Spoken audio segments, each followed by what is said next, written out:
of Village 71, so we're going to see a battle of four boats for the beach. It's SAPJ Luca, it's Lucas Moore, it's Village 71, and Jim Cars can sneak in. It's also attacking Habour. See, it's all the swords are, and they're penalizing each other. Hello and welcome to our E-Sailing World Championship Final highlight show. And Steve, I promised to keep you up with the in many ways. There you go. You lose, and you snooze. There, and he's taking the win because he's cheating.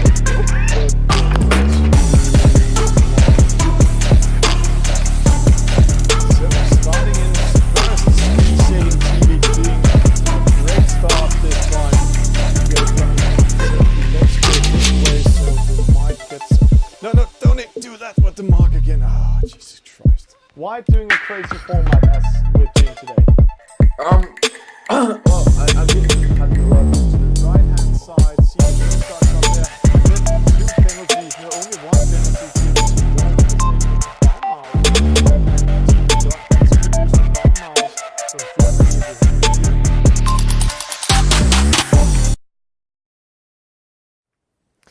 Hello, good evening, good morning, good afternoon to all of you around the world. Welcome to E-Sailing TV this fantastic Tuesday afternoon here in Denmark. It's almost 6 o'clock, 6 p.m. as we said here in Denmark. And tonight we have two fantastic races, two fantastic regattas we're going into. We're going to Denmark, where the Danish E-Sailing Federation, E-Sailing Denmark, and Sejlsportsligaen are building up together with KDY, the Royal Danish Yacht Club, a regatta that's meeting every third week, coming in and having fun there. And tonight they are doing their second regatta. We are invited in to stream it and have some fun with them. And the national TV station is also there. They're a little bit curious about why sailors are doing e-sailing, why sailors are playing computer games, to become better sailors or just to have some fun. We will stream it, we will have some fun, we will be live with it and do that. Then after that will take around 1.5 hours. Then we will fly with our plane, or we just go online, go all the way to Turkey. Then the Turkish Esailing Club is live with us. That's around 7:30 p.m. Danish time, Paris time. So that's in around 1.5 hours. Then we'll go to Turkey and stream the Turkish E-Sailing Club's regattas. And the most impressive part is E-Sailing has grown big in Turkey. Right now in Turkey, in this E-Sailing Club, there's more than 100 members. So it's almost as big as the core club where all the top players are meeting up, called VRE Online Sailing Club. And this happened within 4 weeks. So E-Sailing is growing. It's growing bigger and better all over the world. And I'm just watching my screen here beside me. I have my co-host, my co-commentator. He's getting ready in the studio. He's sitting in Sarasota, Florida today. So let's see if it is there. I'm just saying, I can see he's making his camera ready and everything. Hey, Norman, are you there? Yes, I am. Can you hear me? Yes, we can hear you loud and clear today, my friend. How is everything in Florida? You know, we're doing good. We have lots of warm temperatures right now. I think it's 55 degrees. Ah, we have cool. a weather front coming in, and it's going to get rainy. And after that, it's going to get cold for Florida. We're going to be down in the teens, so somewhere at 8, 5, 6 degrees tomorrow night. Yeah. Otherwise, it's beautiful. I'm a little exhausted from the regattas yesterday. Yeah. Here I'm again with you and with all you folks in Turkey and as well in Denmark, and let's see what happens today. Let's see what will happen today. What we're going to do when they're doing these fantastic regattas as they're doing in KDY, the Royal Danish Yacht Club today. It's organized by Lucas Moore, a player we know quite well here in this studio, but also in the VRE Sailing Club and around the sailing community. That's actually one of the founders of VRE Sailing Club, the first real online sailing club in e-sailing's history. We're going in to do it with this custom races in here. And they will organize a regatta where they will organize it. All the players will join in. and then we will watch it and stream it. And we can follow the race in the ranking score. So let's see if they have upgraded this one. This is the ranking score. There will be more than 5 players. I know they counted 12 or 14 players there because I've just been seeing a live show from there. So let's see if Lucas, he managed to upgrade this scoreboard for us so we can follow the regatta. It will be a 6-race regatta no matter what. A star boat, an offshore boat, an F18, a 49er, a Nacra 17, a J17, and in the middle race it will be a 49er. And this means he's almost using all the boats there are in the game just to show what it's all about and also to create a bigger interest of the game. So Norman, that's quite interesting what's going to happen there, huh? It sounds like another fantastic way of showing you guys how VRI, the virtual regatta inshore race, is happening and how it's developing so nicely. And it's going quite fast. It's quite fast. I think while we are waiting, let's warm up with a custom race. Just go in and take on Nacra 17. So if you're watching this, sitting at home and thinking, hey, it's almost dinner, I have time to play one game, then go in and join the Nacra 17 in the 17 hours race. Then Norman and I will warm up. We'll take this 3 out of 9. So join in. Now it's 5 hours now and it's going fast now. 7 out of 9 people are joining in. They want to see themselves. Then we will take that one and do one commentary just to warm up, Norman, so we are ready to take good care of the Danish and also the Turkish league when it's coming in. And Norman, it was a long night last night in the VRE Sailing Club. 3 hours of racing. So both of us are a little bit used, let's say that. You were racing and I was commentating, and we didn't see the medal race, so we didn't see who won the race in total in the last end. So there we go. See how many that just joined in because of this. We're waiting for this 9-9 server to start, so players are out there can see themselves playing. So. But I know, Thomas, you will upload the latest last race from yesterday. I think it's been sent to you, and people will be able to see the finish line. Yeah, we will do that. Let's go into the first race of tonight. It's going to be with Baloo from France. It's Sunday from Spain. It's Codilio from France. Then we have Mohammed Islam. We have Fafa Marine. We have Nikolai Borg from Denmark. We have a French boat with us, and we have Fletzy Sails from Spain. 22 seconds to start, and Norman, it's not a race for the reach this time. It's the strategic Nacra 17. Sorry, it's a windward leeward, and it's a very international race today. Yeah. Look at all those people, and windward leeward means, or leeward windward leeward. Whoops. Up the wind, attacking back and forth, and then reach mark. Let's see what happens here. Boom. Start. Ballo 50 in the lead. No, Sunday in the lead. Oh, the black arms. The black one. Sorry. Follow with a Dane. So maybe he's sitting up there and waiting for the Danish league to start. So possibly. Looking at the windsocks on top, they're sailing right now with the wind. And the red boat over there is going all the way to the right. That's far away. So let's see, these two boats right here seem to be in a good position. If they're sailing all the way to the left side of the course and hit the ley line, they might be getting better winds. Yeah. And right now, if they would attack right now, they would be sailing against the wind, quite harsh. Yeah, and then Nikolai is going all the way to the left-hand side. Sometimes we see new players or people that are not routine to this game going all the way to the ley line and goes up. But if you do that, then you actually don't have a chance to adjust your boat if there's a wind shift. But right now we can see the windsocks also on his boat and on the radar. He's getting the wind over the sail. But the same thing this boat in the opposite side, Fletcher's sail, is doing. That's the mix of the wind today. He may or may not, right? And he did a fine job. He's coming back up. He's doing okay, but the Nikolai is in the best position. And that's really nice. Good job there. Now we're going to have some starboard port side actions right here at the top mark. And Baloo's coming in nicely. Then, Nikolai in first, as expected. Sweet job. Yeah, and a penalty to Fafa Marine from Canada there. just got a penalty for sailing into Baloo. Yeah, Sunday was good, and then all of a sudden the Spanish boat, Fletchy's sail, just like completely missed the mark and passed it. And then Gautier is really far behind. Actually, he's stuck somewhere. He's gone, it seems like. Okay. Let's try to go up and see this battle. It's the Nacra 17. It has a wind shadow of 22 meters. This means Baloo can capture Nikolai in a wind shadow. See the speed difference, 1 knot in speed, but Nikolai, he is too close to the marks to round them, so Baloo cannot attack him yet. Nice rounding, I have to say. Nikolai seems to know what he's doing. I hope he's sailing with the Nationals coming up there later. He's doing a fine job.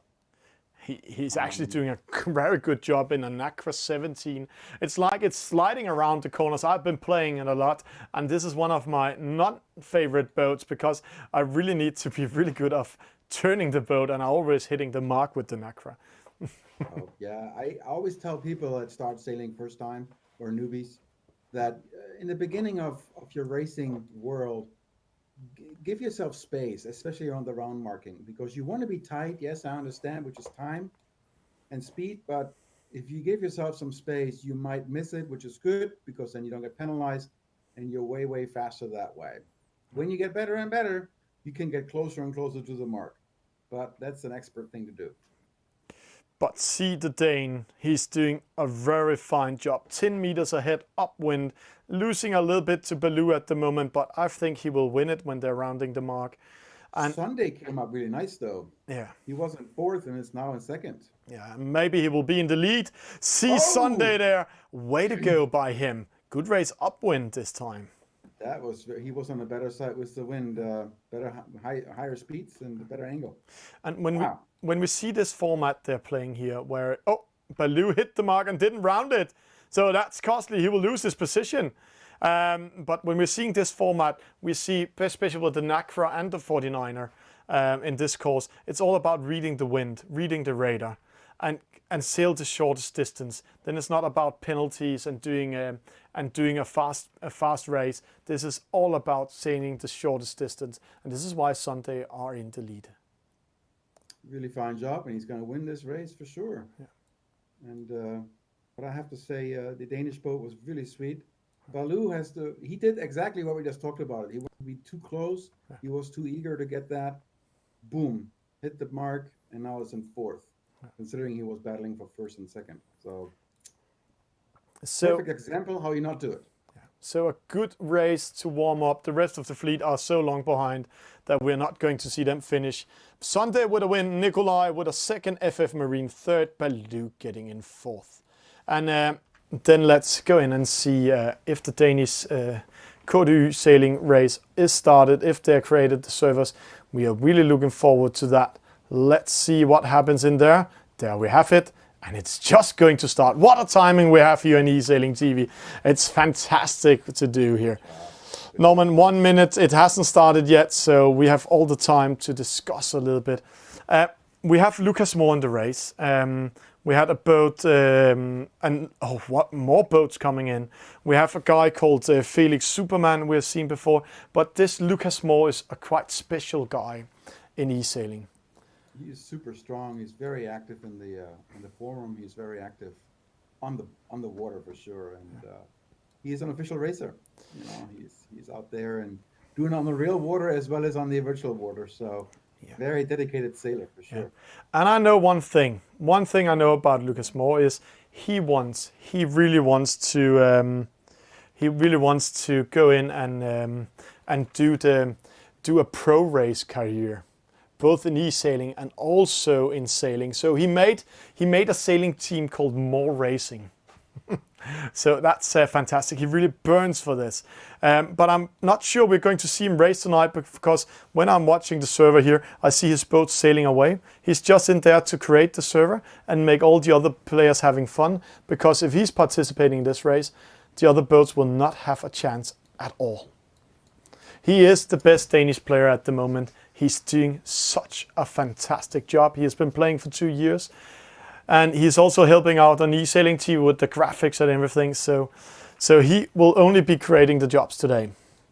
And that's good. So he's basically creating the race, and then once the race is go, he just steps out. Yeah.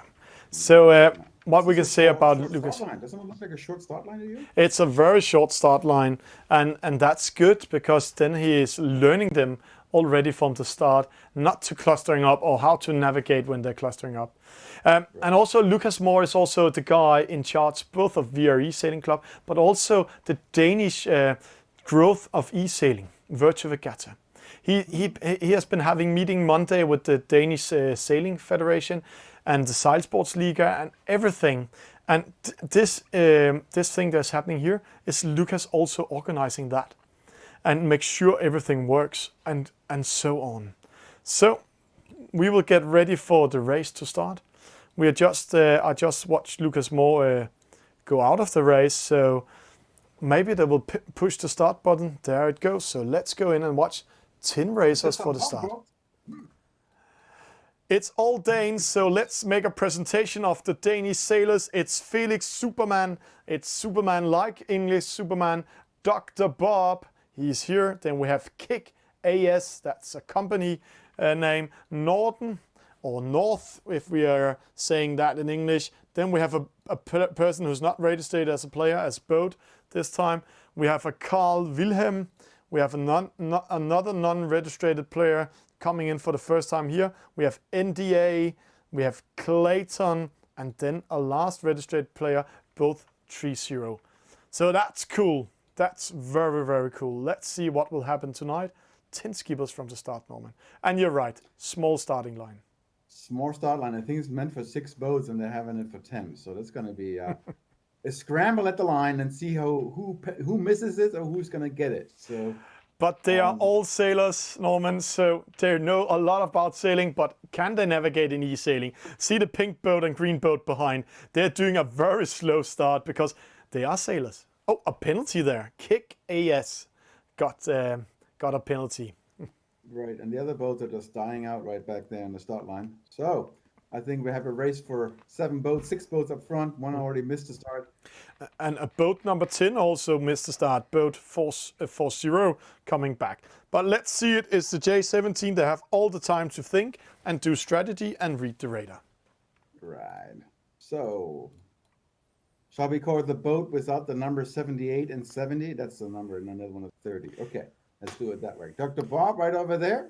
Yeah. Boat 78, Felix, Dr. Bob.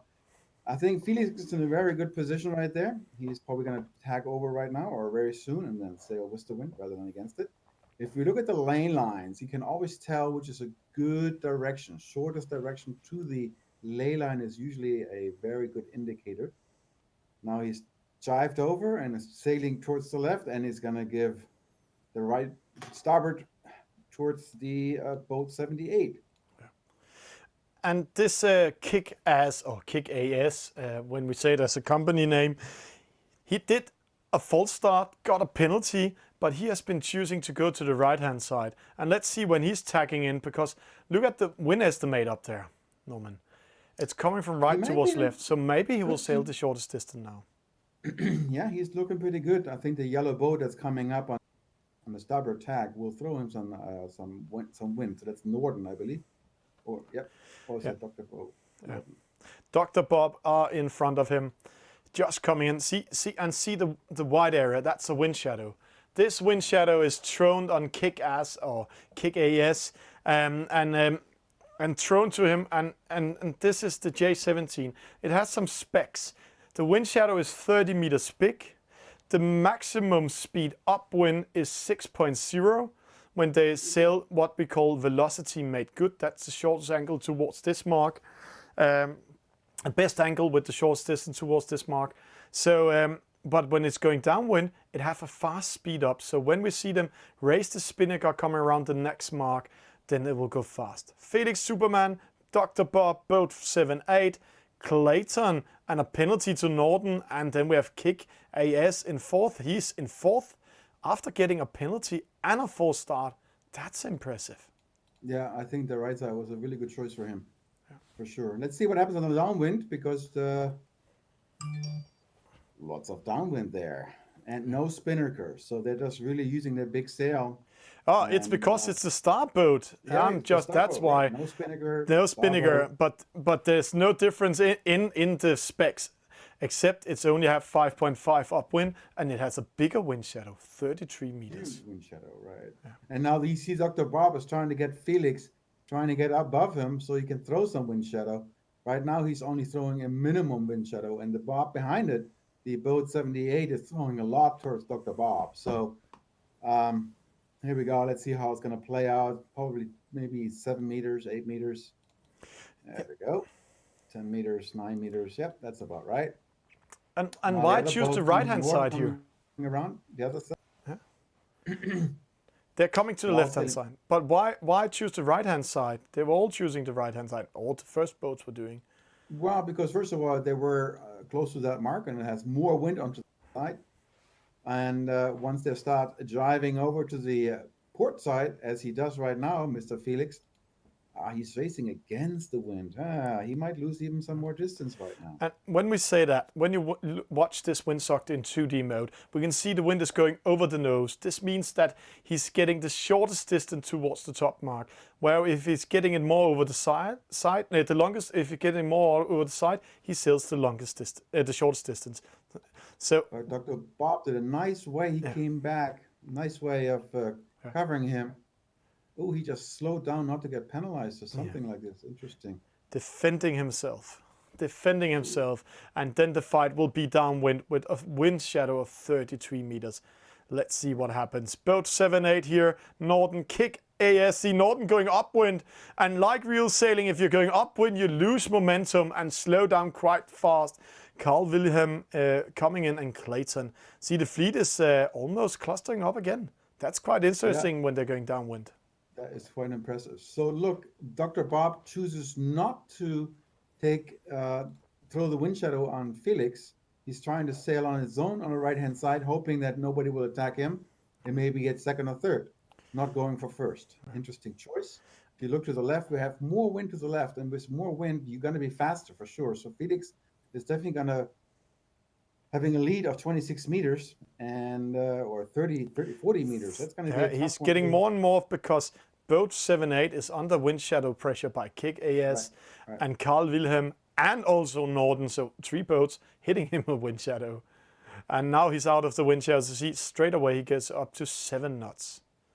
Right. But So there we Dr. have a Bob battle. really- See that one here. Right, that's the action that you want to see in a starboat. And there we go, penalty towards Kick AS. Yeah. And so he's going to lose his spot, maybe even 2, because Norton's coming right from behind as well. And then the game's coming from the opposite side. Now, He is actually losing 3 because see the opposite side. Clayton was there. So Right. 3 position for 1 penalty downwind. And a new attack coming. Norton is ready for attack. These 3 boats are going to attack each other. While they're doing that, Felix Superman with a win. Dr. Bob with a second. Boat 7-8 third. Clayton coming in 4th, but who will get 5th? That's a close battle. Carl Wilhelm against Norton. Kick-Ass coming in also. And boat 7-0 coming in. That's a very close one. Let's see the finish line. Norton, Carl Wilhelm, Kick AS, and boat 7-0. What a close race. And then we have 1 boat still racing up there. But let's get the results in here. Then we can talk a little bit about that. Felix Superman with a win, Norman. Dr. Bob in 2nd, boat 7-8 in 3rd. We have Clayton in 4th, Norton in 5th, Carl Wilhelm in 6th, Kick-Ass in 7. We have boat 7-0 in 8 and NDA in 9. He's still racing out there. But that's not the interesting part. It's the stats here, Norman. Look at that. Best start, best average speed. Clayton. Interesting. Dr. Bob. So he didn't, Felix has not even shown up on any of the general stats as being best. He just sailed his way and just won. Yeah. Quite interesting. And that's actually impressive made by him because he didn't have the best start, but he started 2nd. And since then, he has just been make sure that he's in front of the other boats. Where we saw the best starter was Carl Wilhelm, but he got a penalty in the battle between Dr. Bob and Felix Superman. And then he dropped to position 7, fighting his way up. losing position again and dropping into 6. So this chart actually here can explain how the race went, where they got the penalty, and where they actually have the hardest time to do their races. So I see Felix and Bob. Bob really chooses to just take second rather than going for first. And he kept it that way. He said, I'm okay with second. Whereas boat 78 was always battling, but he stayed always in third. So nice job there. But maybe it's because they are sailors. We saw that also in the start in VR Esailing Club. I remember starting streaming Esailing TV 1.5 years ago. And that was first stream. And I could see the difference of sailors and non-sailors. The sailors were too fair play-like. They didn't crash each other. They didn't use the penalty rules because they were sailors. They were used to the fair play act. Where the non-sailors, they were used to the gaming thing where they attacked each other. They went in, penalized what they could, and just attack.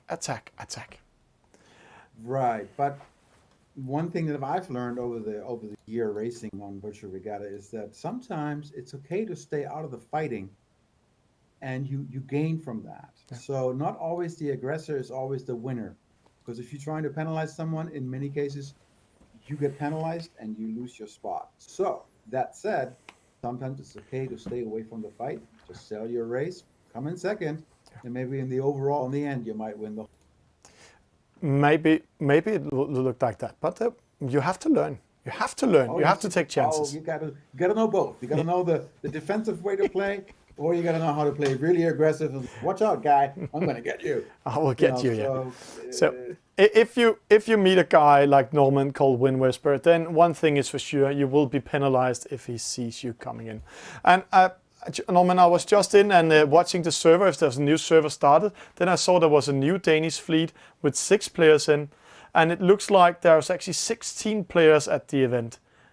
But they won't coming in the same server for the start. Maybe some of the servers was a little bit slow, but it looks like Lucas Moore is doing a server for 12 players. So we will grow now in players. So it's more and more players coming in and having fun up there. And let's see the new boat we are coming into. Oh, that's a hard boat to race, huh, Norman? It is the Offshore Racer. It is the Offshore Racer. Actually, I did it yesterday. We had the challenge, the 19-hour or 13-hour challenge in the Offshore Racer. And I raced 5 races of the 9, and then I was so exhausted because of the whole work day here with Esailing, and I didn't finish it. But it was a fun race, and I had 3 firsts and a couple thirds, and then I stopped. Yeah. Anyway. But the hard thing about this boat, try to watch it here. It's right now it's transparent because we are waiting for Lucas Moore to start the race. But when we watch this boat, see, it's like an offshore boat. We can see the 2 huge, what they call those things to steer with them behind, Norman? You're a sailor, I'm a non-sailor, so please help me. You call it the steering wheel. The steering wheel, thank you. So the 2 huge steering wheels, but they have this huge sail. It doesn't have a spinnaker or gonnier, the Offshore Racer, but it has a wind shadow of 45 meters. This means a huge boat, and it's a long boat. So it's really hard to navigate when a boat comes in starboard tack. Then you really need to focus on how to avoid. So normally we say when a boat comes in port side and one comes starboard, then you have time to go behind it or to tack.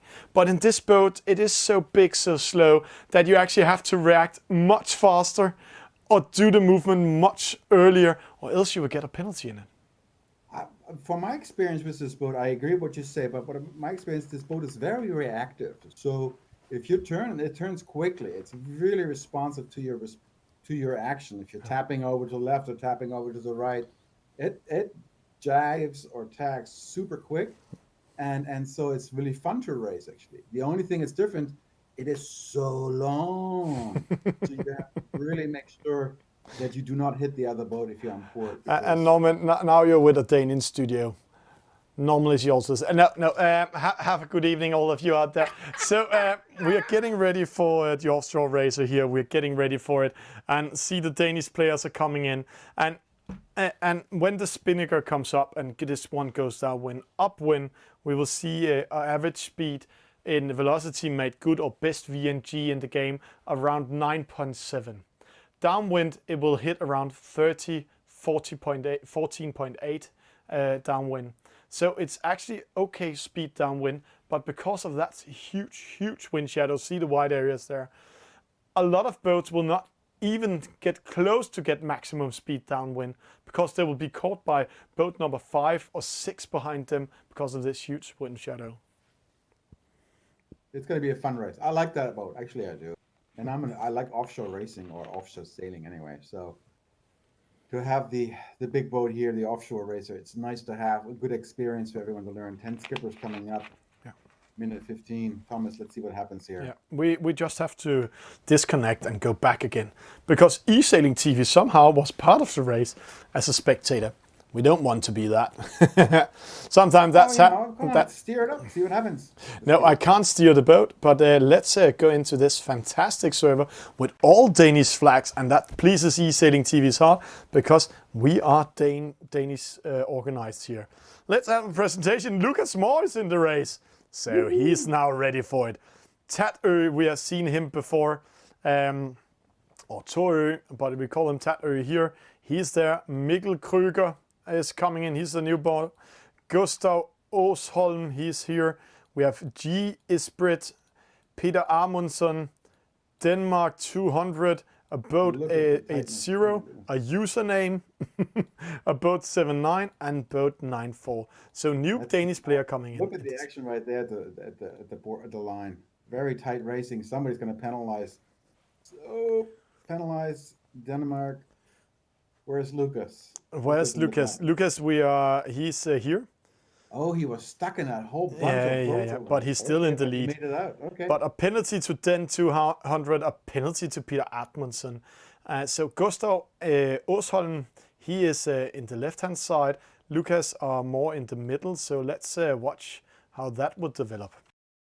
This is a really good position, both on the right side, because the wind is strong on their end, and the angle is good to the windsock.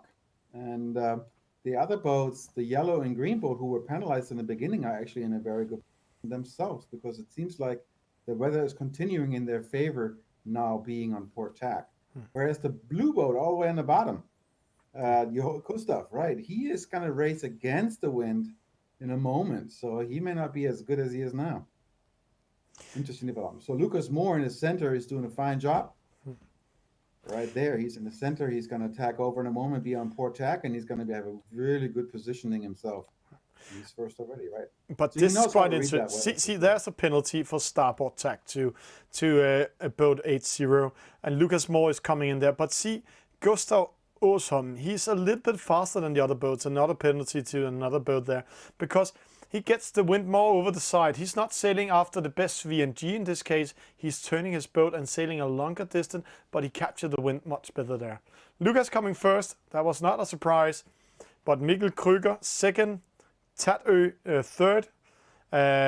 Boat 80 fourth. And oh, what a turn on the inside by Gustav. Awesome, nice. And boat something 80 gets in panic. A boat 94 with a penalty. And oh, he's going the wrong way, that boat. It's the first time he's playing. We can see a G-Spirit coming in and so on. But see that battle downwind. Lucas Moore caught in wind shadow by the other skippers.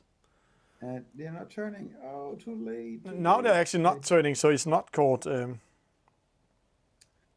Yeah, Lucas seems to be in a good position, and the wind shadow is limited to this point. And Gustav is just in the center of the field. Everybody's very spread out in this race, so everybody's trying to stay away from the wind shadows. And Tatø, and O and E gives an Ø in Danish, but let's call him Tatø. So, but see here, that's interesting. See Lucas Moore, how long distance he is ahead. Tatø following Lucas, Mikkel Krüger going to the opposite side, Gustav following Lucas. A huge turn by boat 80, boat 79 coming in there, boats 94, and then 200 is in position 6. G-Spirit in 9. Peter Amundsen coming in there. So, what will happen upwind? Lucas, he will... Oh, he's losing momentum at the moment. Why is losing, Norman? Good question. Lighter winds. Yeah. But it's gonna come. It doesn't matter because Mikkel Kruger, he's gonna go sailing again. No, actually, I'm taking it all Actually, back. he's actually, see here, he's a favorite side. So if he tacks up towards the mark, Tack. um, He's waiting too long to tag. That's not good. no, Too that's much not good. time, too Maybe much he lost distance. connection to his boat. It looks like that. No, he's Now he's there. tacking over. He's thinking like a sailor. He wants more wind into the sail, more speed. But you cannot do that in a game like this. You had to tack a little bit before. So Lucas That was a Moore, mistake. did he? He may not bought the ley line help, so he was misguessing his positioning. That's right. It's only us seeing the ley lines. Maybe they are all sailing without helps tonight because they're all new players, so they don't have any green coins to do a regatta like this. So they don't have best VNG. They don't I mean, have he's got wind top shadow. speed right now, but he's still in fourth. He could have been way better if he would have dived over earlier. He or could tacked actually over fight earlier. for the wind, for the win here. So Lucas Moore going to fight Tattery downwind, but we have a fight for third, boat 7-8, Mikkel Kruger and Gustav Ottmarsson. Then we have and Åsholm is it, and then we have Den 206, a boat coming in at Peter Atmundsen. He's here in 8. G Esprit coming in 9, and then we have one boat disconnecting. Let's see Lucas that now is battle getting here. a lot of wind shadow and mistake.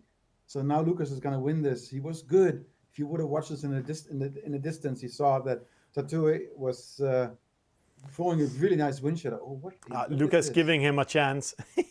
Yeah, he gave him a chance and he's not taking it. Interesting. That's it. choice. Yeah, we have to know it's the second regatta ever in this club, so they need to learn the algorithm and how the game works and everything. So Lucas Moore with a win, Tattery with a second, a penalty to Gustav Åsholm here because boat 7-9 got the priority right away. Mikkel Kruger gets third because of the Yeah, battle because those the boat here. is not tying over. He's sailing the long distance. He's making a mistake. He should have tacked over because he would have been better on the port tack rather than starboard tack. Then we have Gustav coming in 5th. We have Den 206. And we have a small battle here for not getting 9th. Let's see who will win that one. Peter Atmundsen and G Esprit. Let's see here. It's going to be a close one. It's G Esprit. No, I actually can't see who won that. Let's see what the server says. Let's just see who got. It was G Esprit winning in that. No, he lost it. Peter Atmundsen, he got 8. So Lucas Moore with a win. Tatler in 2nd. Mikkel Kruger 3rd. Boat 7-9 in 4th. Gustav Åsholm getting 5. Then we have Den 206. Peter Atmundsen, he's getting 8. G Esprit 9, boat 80992 10. He was disconnected and username disconnected. Yeah, there was no surprise of seeing Lucas Moore capturing the best speed, average speed there. But interesting, he didn't sail the shortest distance, but that was more because he made a little bit fun with Tatø there. So, But Tatue has 13 jives. Wow, that's a lot. yeah, that's a very and we have some terms. Jibes, that's downwind, and tacks, that's upwind. So downwind. No, that's not true. No, That's no, not true. Somebody No, wrote that yesterday. No, when you do a tack, the wind's coming from the right, and you tack over. If you do a jive, the wind comes from behind. It's another way to describe it. It's not downwind or upwind. No. It's fantastic with you sailors. I always get some different information from you guys. So, but that's fantastic. And we have a person in the chat writing us today. Jose, welcome in the game, in the chat. Go Lucas Moore, he's saying. Yes, and to all new viewers here, we are in the Danish league. It's the second regatta at all. So what we are watching here is they are, how can I say, they are all beginners. Right. Except once again, I want to tell you that if you tack, the wind's coming over the stern, the bow, and if you jive, the wind's coming over the stern. And there's a difference. If you tack, it's really easy on the sail because it just goes cluck cluck. If it goes from behind, the sail's going to smack over really hard. So that's the jive. So different wind angles to the sail. different wind angles to the sails. Thank you, Norman. That's let's see how that will go when we're going to commentate it later. So, but let's just keep it simple, so we are not losing all the players and all the viewers out there as non-sailors and just having fun with the game. We're getting ready with a new server in a few sec, I'm just going over and to see if they're using the program today. No, they're not using a scoreboard. It looks like they're doing it offline instead of. So we cannot follow what's. Oh, Norman can see what I'm doing here.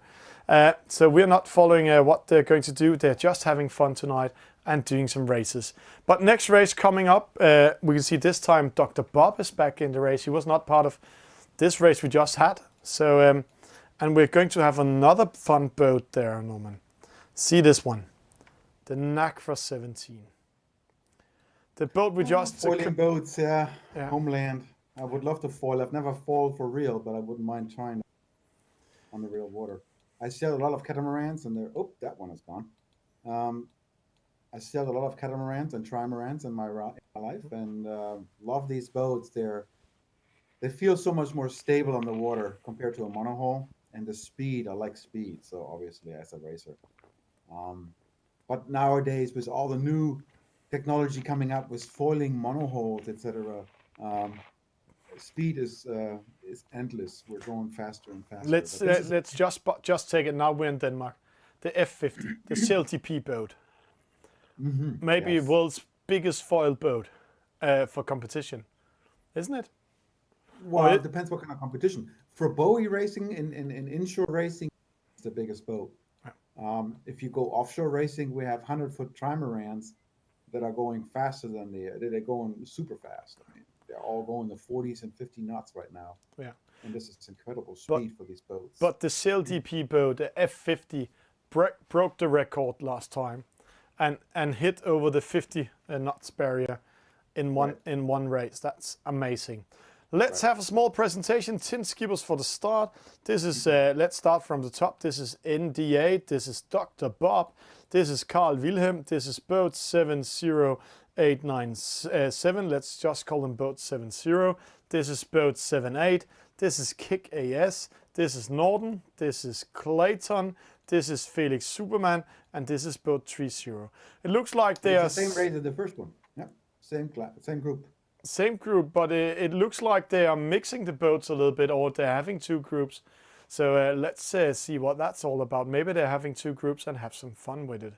Right. Well, first was the starboard. They raced as a team together. Now they're racing one of the fastest boat on the track.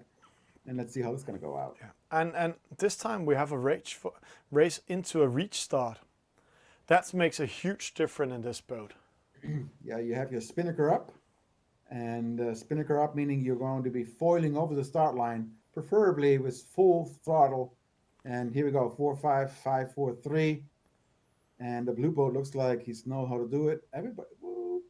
One false start, two false start, three false start, four false start, five false start. So only two boats surviving that start.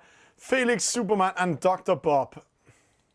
Wow, that was definitely a failed start. And if you do a reaching start, you always want to buy the start line help, because you want to know how close or how far away you are from the start line by seconds. Oh, penalty driving into that, because this boat is so finicky. And another one, this boat is so finicky on the steering. You hit the button and it turns.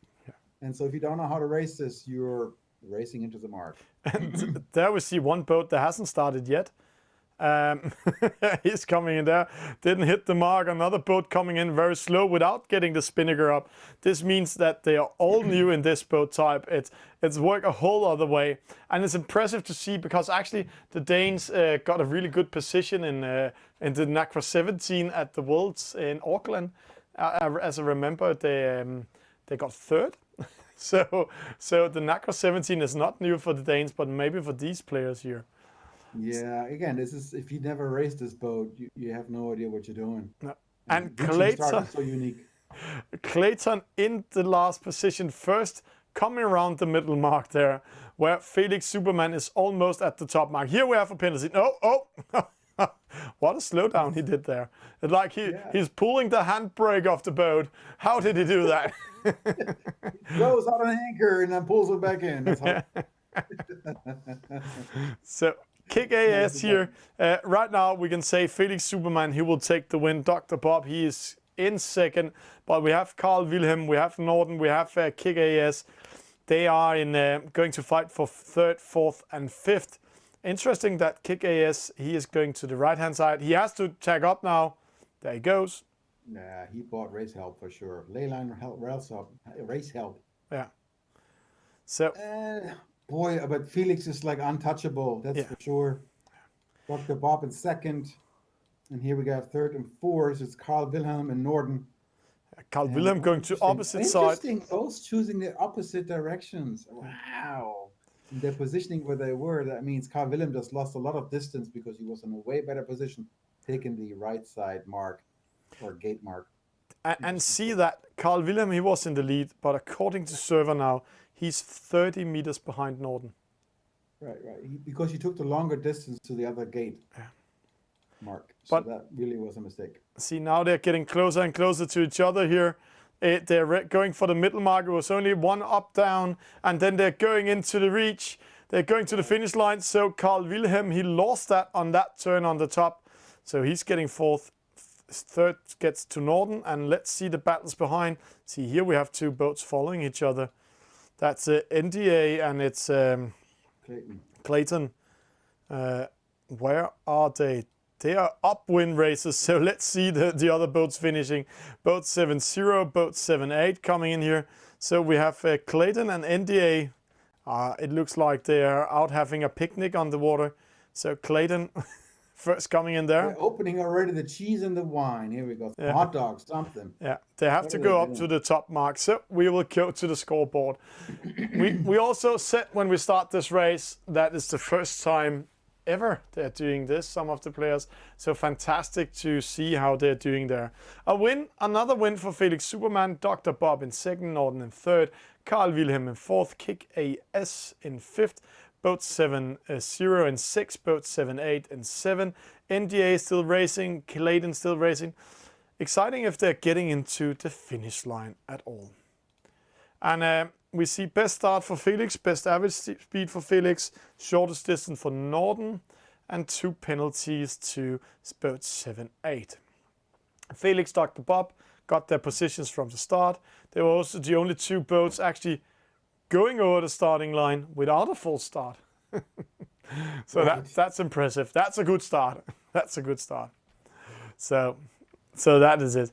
Norman, it's a whole. If you don't ride the race help, with a start line race help, which counts down the distance of time that you need to get to the start line. If you don't buy that with a reaching start and you're new to it, you have to really learn how to count this down yourself. After a while, you might be able to do it. But even after 1,300 races, I just calculated yesterday, I still use that because it helps me to be safe. I usually show up first at the start line, and with a reach start being in first, you have a good chance of winning this. You have.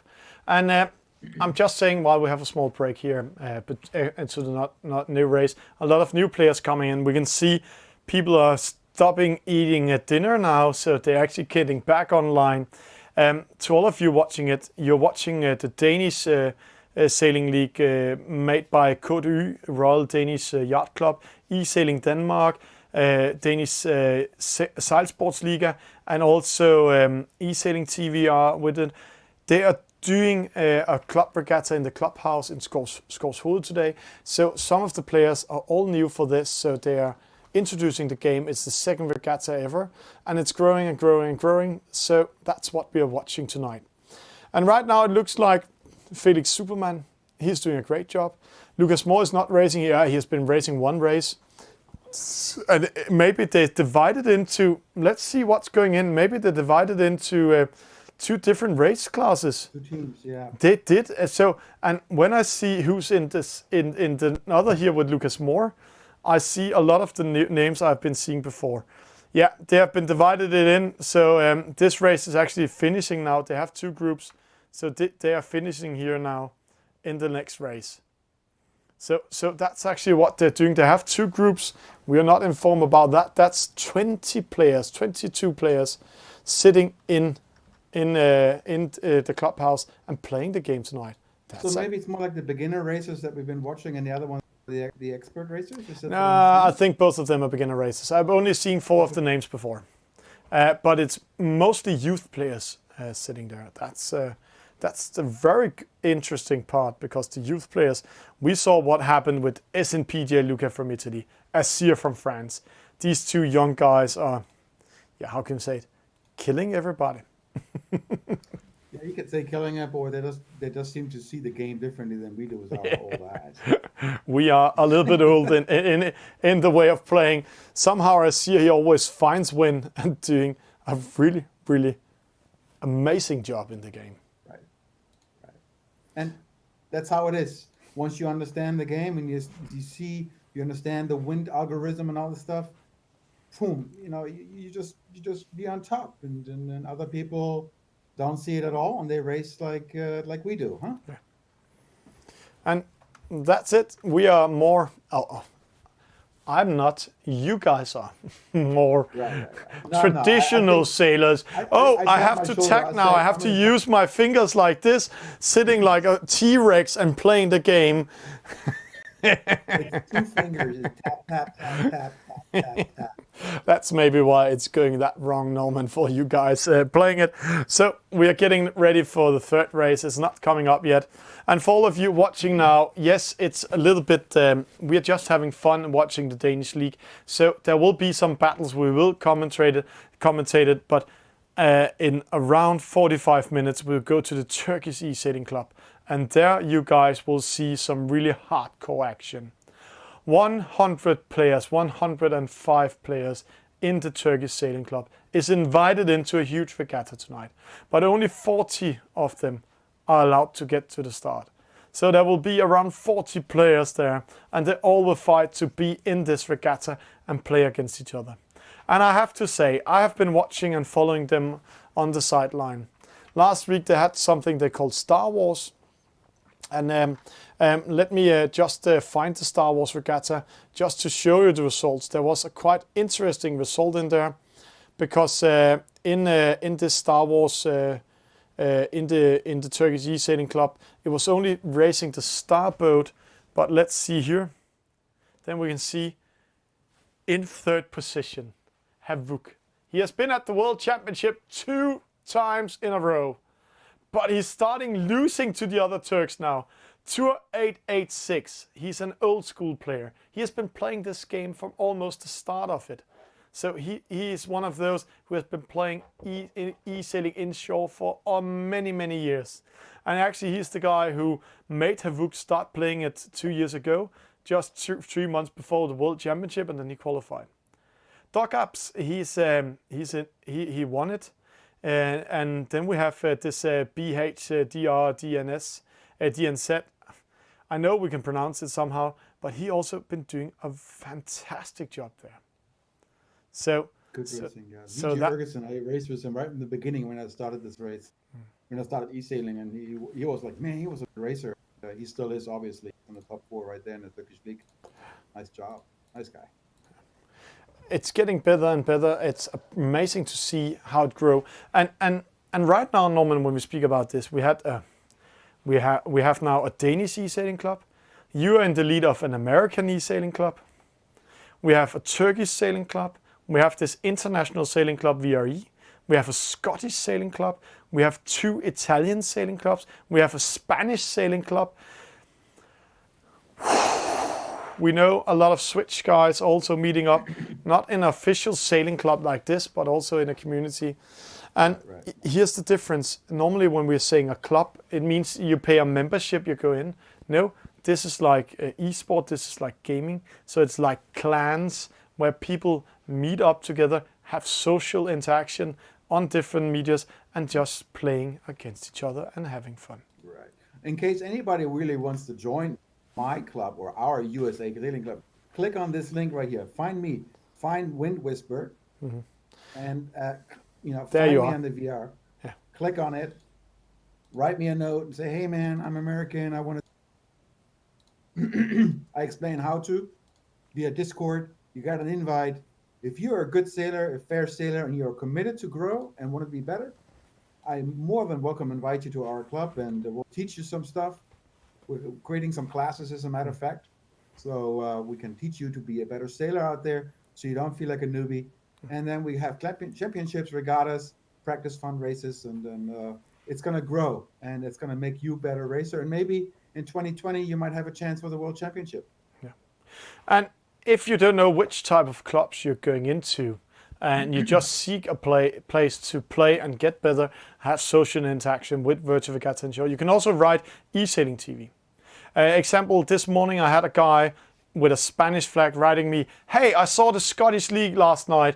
How can I join? I am Scottish, I'm not living in my home country." Then I wrote him, "Find this player online, add him as a friend, write him, and then you will be invited into the Scottish League."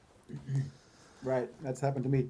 Tom720, he wrote me a long or text message in the game, and he mentioned you because he watched us commentate about a race, and all of a sudden he's like, "How do you do this? How do you?" Explaining him, and I said, "Come into the club." And so now he's a club member, and he's very eager to grow. Yeah. So there's different ways to learn it. Norman, we will take a small break because I can't see a Danish race starting, and we also need to get something to drink a little bit so we can talk for the next couple of hours. So guys, we will be back in a few sec. Hi, you're watching E-Sailing TV. Hope you like what we're doing. If you want to see more, please follow us on the social medias. Go on Facebook, write E-Sailing TV. Then you come into our fan page. If you follow us, subscribe or like us, then you can see our live shows and get a notification of it. But there's an 8 seconds delay on Facebook. You can also see when we're doing highlights. We'll pop them up there, and small news with pictures. You can like, share with your friends what we're doing, share your interest. Hope you will join in. But if you're more the video type, then go to YouTube. E-Sailing TV channel here has a live feed also. There's a 6 seconds delay, but it's fantastic on YouTube. All our videos are saved forever, so you can see what we've been doing the last year, also the highlights. Example, here's Norman and I having fun with the chat, getting questions from the chat, and it was so fun. But if you want to see the live shows straight away without any delays, then go on the Gamers Universe, Twitch TV, write E-Sailing TV. There's a 2 seconds delay. So in here, it's if you want to see the shows live. All live shows will be deleted after 14 days. But you can do your own highlights, clip it out, and it will be saved forever. And then some of you said, "Hey, Twitter." Yeah, we are on Twitter. Go on Twitter, write E-Sailing TV.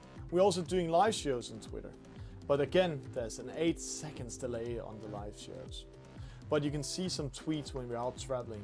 You can get direct notifications when we're doing activities. In here, we are doing a lot of pop-up news, but we are having a lot of fun. You can share and like what we're doing. And of course, Instagram is also there.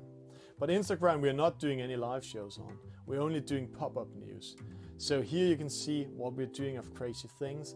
And trust me, we'll be better to do a lot of more crazy things in here. Example, we met L1's nail shop in Liverpool. Or the highlights show from the World Championship. We also informed about it here. Hope you're enjoying what we're doing in E-Sailing TV.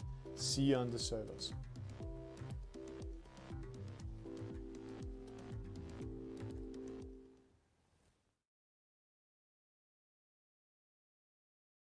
Welcome back in E-Sailing TV. We're just without Norman for a few sec. He had to go a little bit to the side for himself. He was losing his voice a little bit, so he had to make a cup of tea. So he will be back in studio in a few sec.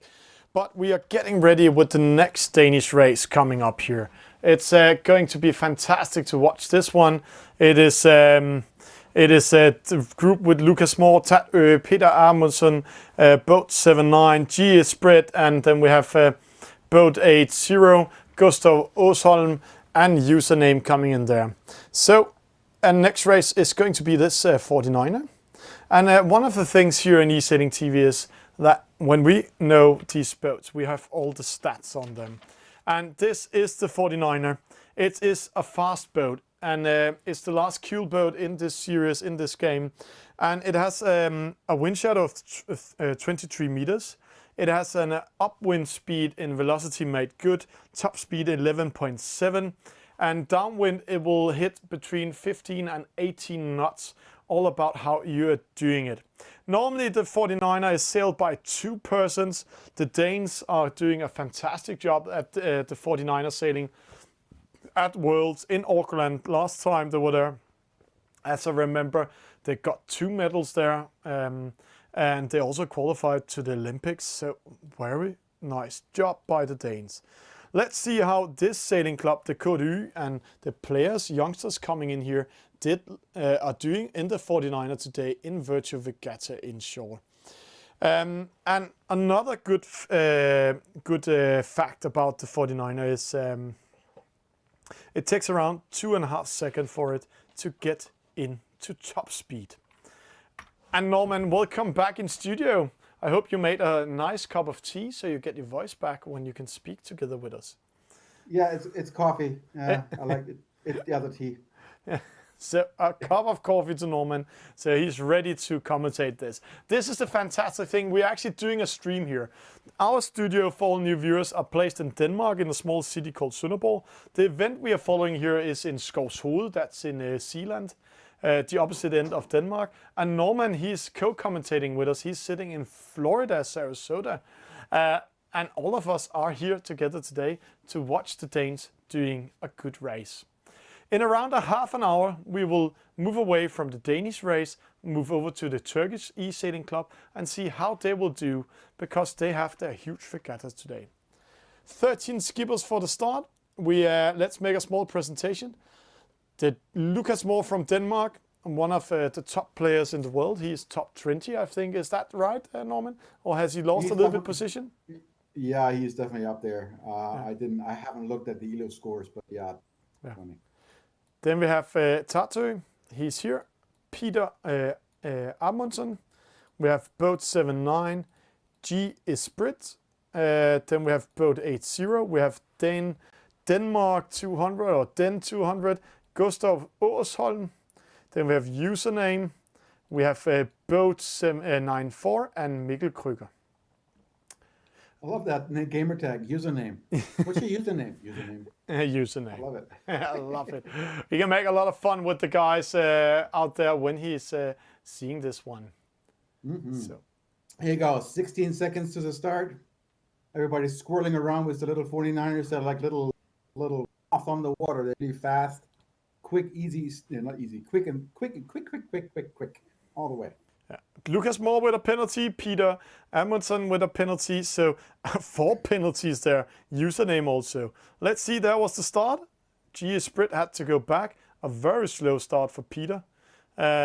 So what's happening? Lucas Moore back in the lead. Mikkel Krüger, Tatø, Gustav Åsholm. So what to do, Norman, in this case? Well, Lucas obviously jived over. And I'm like, okay. And what is he doing now? Going behind Tatsu. He's going up. Oh, okay. I'm sorry. I'm looking at boat 91. I'm like, what? 94. Lucas. Okay, he's in second, third. He's going back and forth.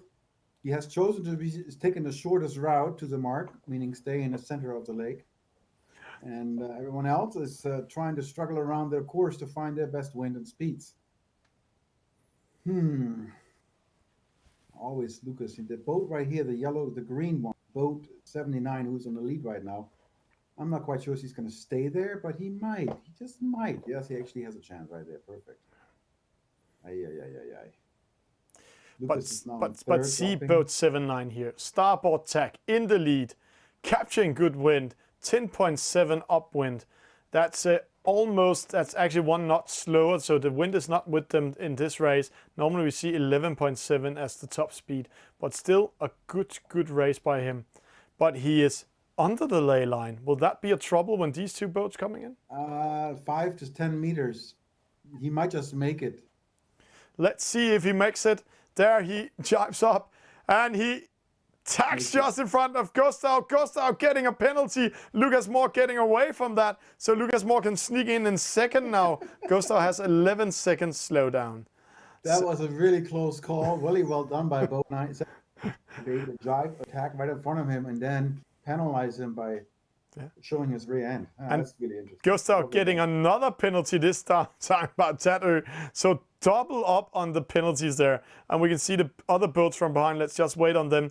Mikkel Kruger, GS Sprit, boat 8-0, Peter Admundsen, and username in the last position.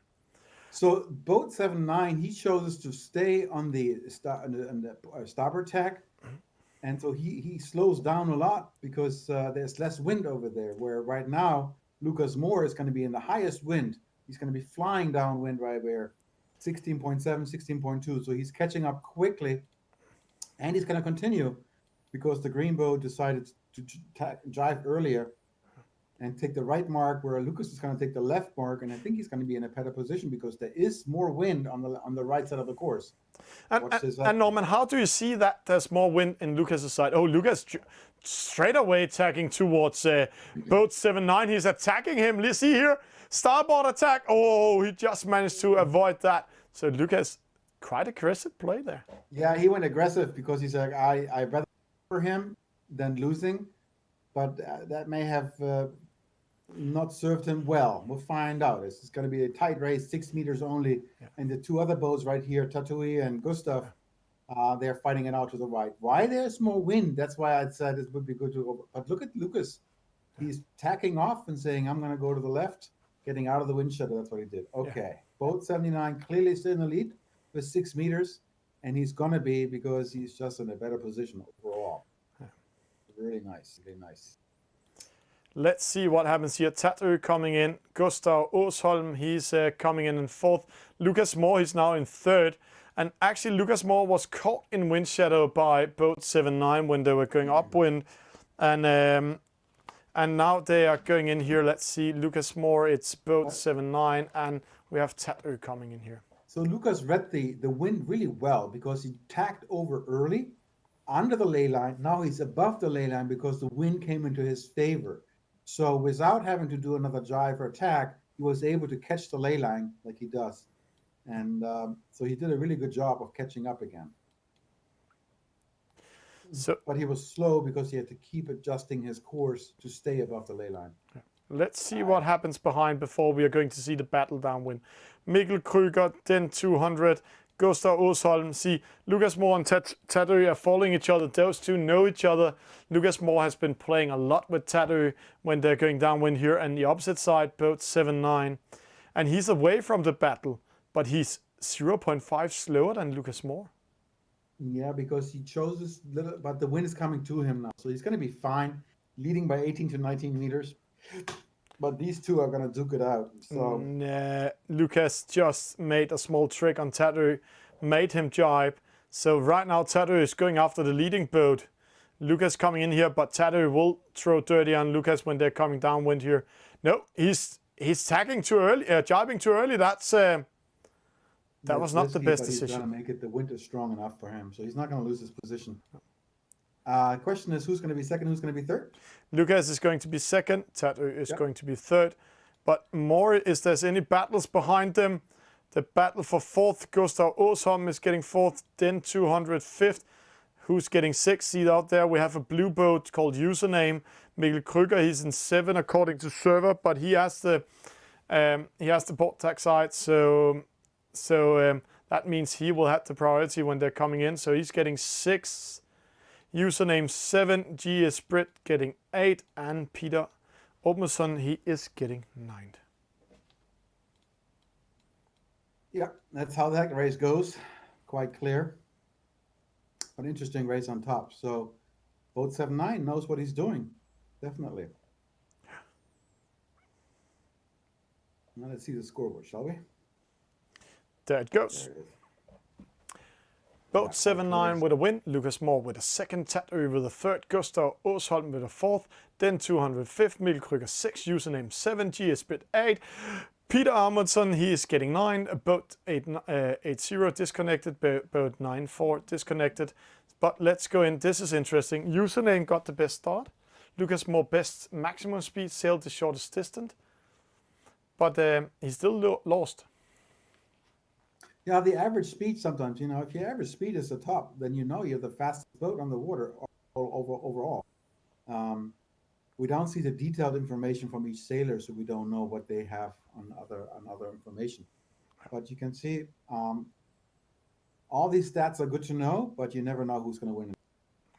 Maximum wind speed, Tatooine is 26 knots. That's a lot of wind. Joseph Asson, three penalties. That shows why he's dropped quite a bit. Let's go one over. Let's see what the next stats are. Let's see the next race coming up here. And if you're interested to see how it looks like when they're playing in the game, how they're organizing it up in their club, right now on Facebook, let me see if I can find it to you guys.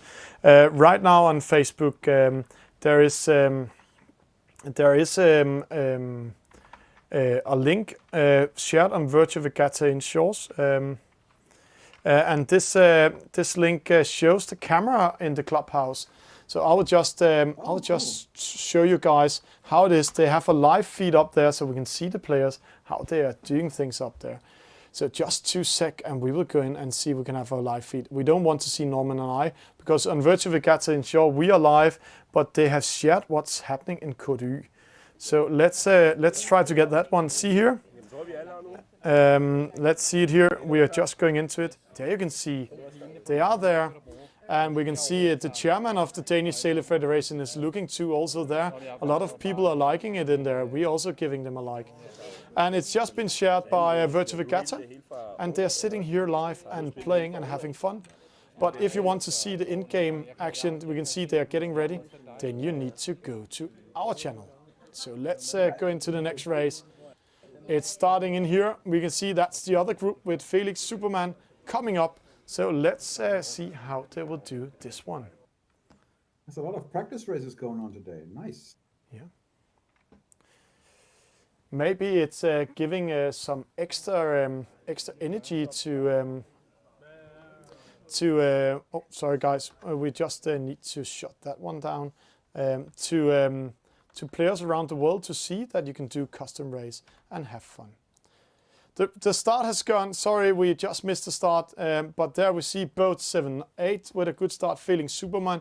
They're coming to the middle mark. Felix not the only one doing a good start this time. Oh, a penalty to Dr. Bob. Okay. And there we see the rest of the fleet coming in. Northern, they got more control over the boat now in the Nacra. And see that fight here at the mark. Let's see if there's getting a penalty. No, they're splitting up. None of them are hitting the mark. So Felix Superman and boat 7-8 going opposite side. Kick AS coming in. A penalty to the Bob again. Second penalty already within 40 seconds. That's impressive. 20 seconds slowdown within the first 40 seconds. So he's a little bit under pressure. Right. But boat 7-8 looking pretty good. Felix in second. And Kick Ass in third, doing a fine job. So these three are duking it out. Fourth is boat 70, and then, but here these three, nobody's throwing any bad wind. They know how to sail away from the action, but that's okay. That's keeps them safe. But let's see here. What will you do in this case, Norman? We can see we will just go. I would just do what they are doing. I would sail the distance they are, covering the other boats, stay in the high winds, and find the ley line soon. Maybe tack one's over. No, you're doing good. I would wait, just the way it is. Especially Felix is doing the right thing. He's just sailing it up. He's racing his race. And we're coming up to the bottom mark already, the bottom gate. He's coming with speed. Boat 7-8, catching up nicely. That's going to be a penalty if he doesn't watch for it. Oh, missed it. He's choosing the other gate. Oh, Felix hitting the gate. No. And missing it also. No, he just hit it. Oh, that's a costly one. That's a costly one. And you're trying to be close to it, and boom, all of a sudden, it's such a bugger when that happens. Yeah. Frustrating, very frustrating. Carl Wilhelm coming in here, Norton coming after him. But let's see, now we have a battle for second and third and not for the win, because boat 7-8 is rounding that mark down there. He's not doing any mistakes. Oh, he's going up when he's doing a mistake. He's getting a penalty going upwind. Oh, what happens there? Someone else. Commentator's curse. And what happened there? Felix Superman in the lead now. Kick AS in second. So this is the way you can lose your race. Quite fast. He's there. What? I'm confused. Where did he go? He's there. Somehow he got upwind, lost everything, and forgot to turn the boat and hit the mark at the same time. So a penalty and an upwind turn.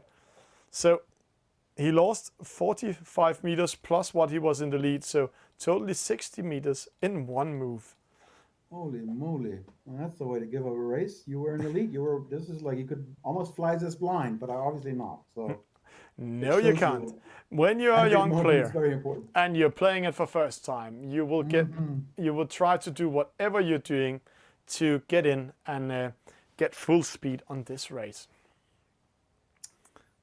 So here we go. Kick ass in second. Felix again on the top. This time unexpected because he was actually behind. Boat 70 in third, doing a fine job trying to catch up. And it's going to be a nice little bottom gate rounding again.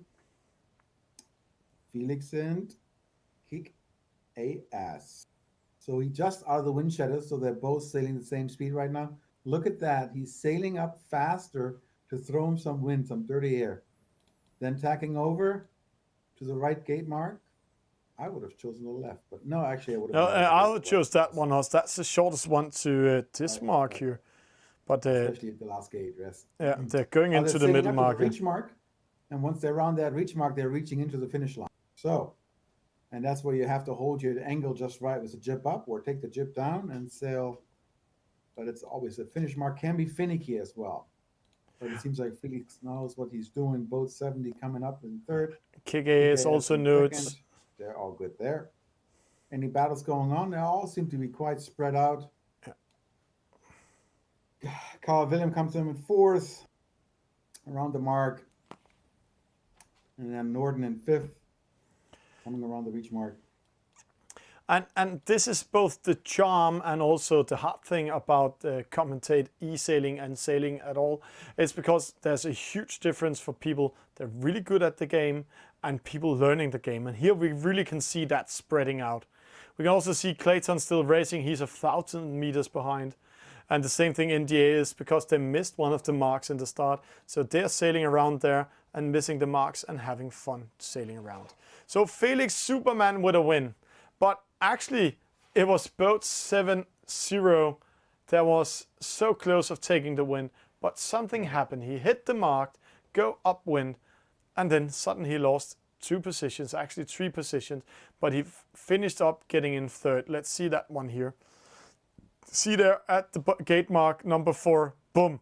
He actually went he went in 6. So he lost everything. I keep saying that you're looking at the wrong boat, my friend. He went down. I said he's gone. He's all gone. He's actually coming in last. That's a hard one to swallow. So that's how it is sometimes in this game. If you do a mistake, also when we are practicing in e-sailing TV for fun, we can have the best start. We're really good at doing starts, but hitting a mark, that will cost everything. As I said, sometimes in the beginning, keep yourself a little bit space between you and the mark. And if you do, the rounding will be easier. Yes, you're not the fastest, but you're learning how to round these things safely. And even Felix, who knows what he's doing, he ran into the mark. And the only reason why he's in first is because boat 7-8 messed up the top rounding. And so give yourself the space. You will be faster that way until you exactly know what to do. That's a big, big lesson I have to learn. And especially when you race with more than just 6-7 boats, when you race 9, 10, 11 boats, you want to give yourself that space. You will stay away from penalties and you will be faster. You will. Norman, we're going into the last Danish race in a few seconds. When it's ready, we'll go in there. And I'll just have to go in and watch about the Turks, so we will see you a little bit here instead of see that's Norman in a close view. Or we will do this one. But I have to read the Turks here, what they are doing at the moment, because the Turks are going to play in 15 minutes, and we're going to see the Turkish League, and that's Looking quite. forward to that. Oh, Good sorry. racers in there. I said I'm looking forward to that because I like the Turkish racers. Habour is a very nice gentleman and a really great race officer, and his team and his club are exploded in such a short period of time. Exploded into a huge race. I wish the USA team would do that, but that's just my wish thinking. It will come. It will come. I can see also while we're speaking here. See here. Let me just show. A Dutch club. These players we're seeing going into this server has been doing regattas in custom mode all the time while we have been live also. So maybe we'll soon go to the Netherlands and see another regatta there.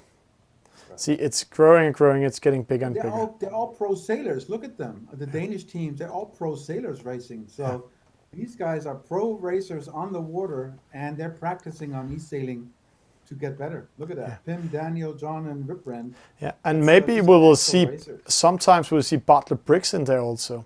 And Pin van der Voek, the two 49er guys, doing a great race.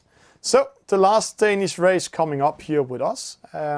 This is the last one we are going to stream tonight because we will go to Turkey and watch that one. So let's see what kind of action we will have in there. That goes. This is Lucas Moore, he's organizing it. So it looks like we're going to have another race with Felix Superman. Maybe there will come another server. Let's just go out so we maybe can end up with the other one. So we are mixing between the two race setups. Maybe there will be two Danish servers in a few sec. Let's just see. That's the Dutch. That's the French. That's the Danish. It's starting now. Let's just wait 2 sec to see if another server is going to start with the other Danish team. I'm not sure that it's coming there as I foreseen.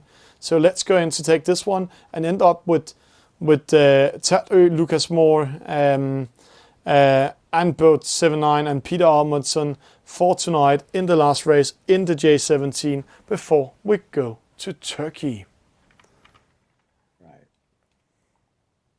And we're saying it's a J70, right? Yeah. It's a J17 this time.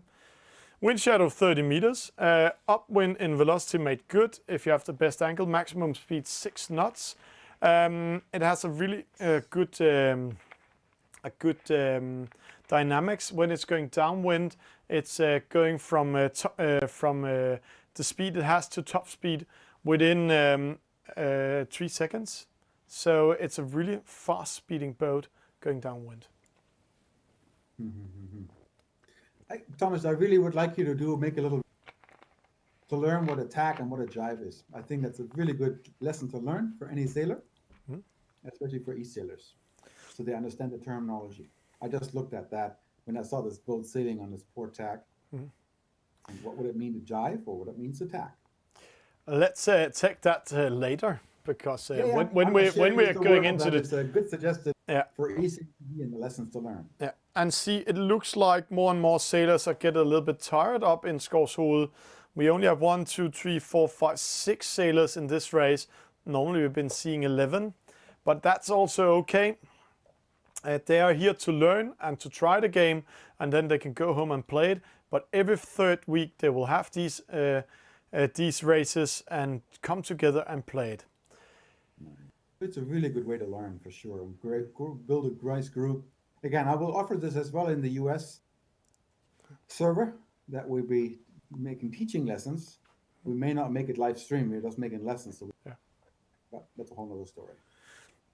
Yes. 15 seconds to go. Yeah, and to the Danes watching, if you want to join in, then write Lucas Moore. Then you can join in E-Sailing Denmark on Discord. See Lucas Moore, the blue boat. Small little downwind start, down the jib, boom, start, and he's in the lead. 6, 7, meters, 8. 7 meters, 8 meters, boom, untouchable. So he did not see or move right there. Yeah. Nice. I have to say, if I have to give a credit to Lucas Moore, he was the first ever doing that trick. Oh, well then, it's a Lucas Moore race thing, and Azir does perfect. But Azir, he does it to perfect. Perfectness. Right. He's like a computer, a robot. Yeah. G Esprit in number 6, boats 9-4 in 5th. But in the other side, we saw a battle there. See that's Tattoo getting a penalty by 7-9. Lucas Moore going in towards the middle. Why go to the middle in this case, Norman? The windsocks are estimating no wind or going straight at them. Why go to the middle then? Well, this way you can always choose. If you're in the middle of the track and you sock change, you can always choose the better side. So he has best of all worlds. Yeah. If it's downwind like this, if the wind's coming from top to bottom, no left or right average support, then you just sail in the center and you know you're closest to the mark. Yeah. And now he's diving over to protect his position. He's gonna give Peter Amundsen. Here you go. He drives right, check over. Oh, he's going upwind. See how much he slowed down there. He's not used to defend himself this way. So he lost a whole position on that move. And G-Spirit up there coming closer. So Lucas may have made a mistake sailing to the left to protect this guy. He should have stayed on the course he was, because now he's sailing against the wind. And G-Spirit coming up. He's in 3rd already. So look at that. Look at that. Now he's already defending Tatui, going to be in last in that position. Oh, he's sticking with that race. Okay. Yeah. And so Lucas is going to be in 1st. And that's going to be an interesting interaction between G Esprit as well as the other yellow boat coming in. Peter Amundsen coming in there. Right. He's just coming in and throwing dirty air. Blue boat coming up at the mark. That's going to be a scramble right there. Watch it out. Watch out for that. No, he has to back up and sail behind them. Okay. See, Tattoo lost a lot in this rounding at the mark. He was so close of getting 3rd. Then he got caught in wind shadow by Peter, and then G Esprit caught him, and suddenly he lost everything. And boat 9-4 comes in last. He was in a really good way. Probably did not have the race help, missed the ley line, sailed way above it, and now he has to catch up. Yeah. So he will have a hard time to come back. See Lucas Moore, he's 50 meters in front and downwind. He will win this race with more than 100 meters if he continues that speed. So Peter Amundsen, he's in 2nd, G Esprit in 3rd. Tattoo, he's in 4th. And let's see, that's going to be an interesting battle. Let's watch him from this side. Tattoo changes the course going to the other side. Yeah, it's Tattoo, yeah. They're doing a fine job. They're sailing clean, but now the 2 yellow boats sailing upwind to the left, and they're going to sail. Then once they go on to port tack, they're going to sail against the wind. So they're going to lose a lot of distance right now. That means that Tattoo is actually getting 2nd now. You're right, because of it. Because they sail too far to the left and choose the right gate. They should have chosen the other one. And if you see, yeah, it's too late now. You would have seen the angles of the gates, how they are positioned to the. We can just see it here. Yeah, right. They see how they are angled so extreme. So the left gate would have been a better way to go. The left side. So as Tattoo did, and look at that, he's in 2nd right now. But Lucas Moore, he's unstoppable. He's 40 meters ahead. He might go in and win with 100 meters if he continues that speed. Tattoo, he's in 2nd. Peter Amundsen in 3rd. We have boat 7-9, G Esprit, and then boat 9-4 coming up. So they're all clustering up. Behind a lot of distance between G Esprit and boat 79, and now he's sailing against and with them. And so he made up a lot of distance by choosing the other gate. Amazing. Good choice. Or bad choice from the other boats. Yeah, but it's a learning process. I have also been seeing a lot of you guys in the VRE Sailing Club also choosing the wrong gate, and we can really see it, especially if you go into Battle of the Week. Then you can go in and see some of these battles also about choosing gates or attacking each other. And when we're speaking attacking each other, a lot of wind shadow, and look, he already passed him now. And that's going to be an interesting little tack that's going to happen right here, or jive, as a matter of fact. And we'll see how this is going to play out. Penalty.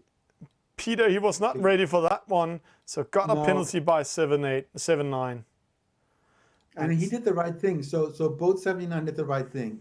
Throw the wind shadow, he sailed above him, and then he tacked over and penalized. And that's what you have to learn, to stay away from those little battles. You have to move away, create more space, or be more aggressive as a yellow boat. So Tattoo getting in 2nd, boat 7-9 3rd. Peter Amundsen, he will get 4th. Boat 9-4 will get 5th, and GS Brit will get 6th. Yep, and that's how we're going to finish this Danish learning sailing regatta. Good job, guys. Very nice. I hope this inspires a lot of people to go out there and start investing into time and effort in e-sailing on VRI. And last but not least, he's crawling over it. Ta-da! He dropped his spinnaker already. Interesting. Okay. Oh, not going out. We're going to see the result. There we see Lucas Moore with a win. 20 seconds ahead. Normally that's the difference from a really pro racer and some of those coming up.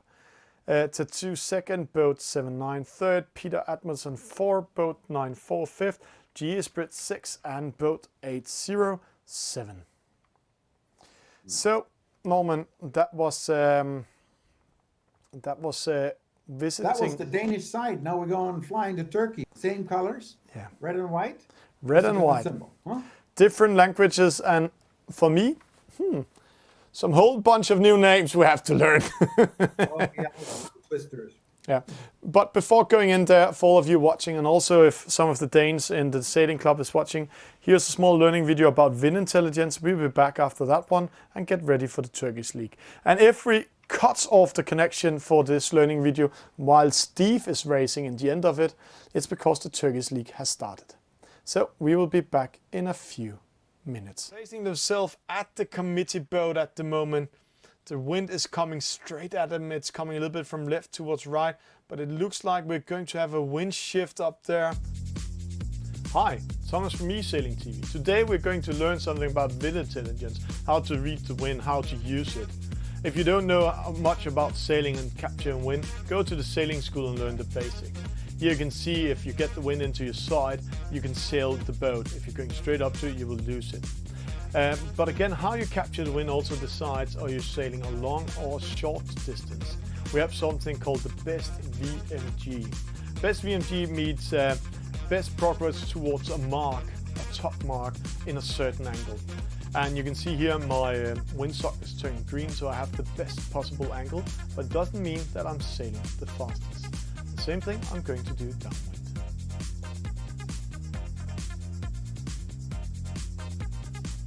He's going to the left-hand side, the rest of the fleet going to the right-hand side.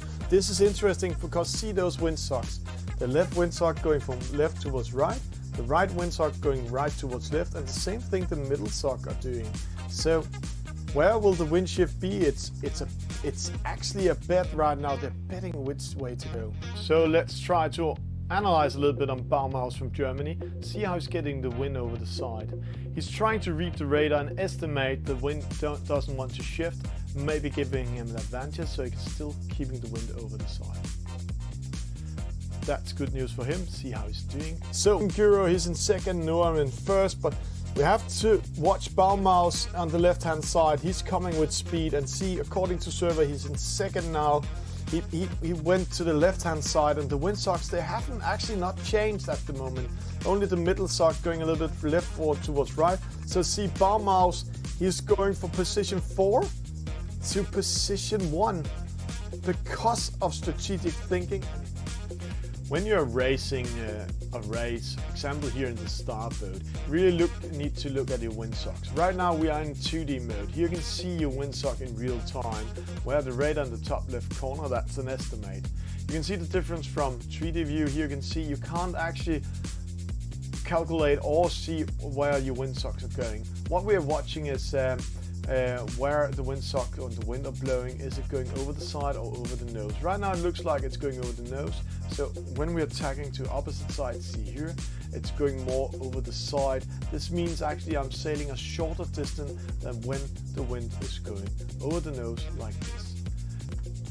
So activating your best VMG is not always meaning that you're sailing the fastest or you're sailing the shortest distance.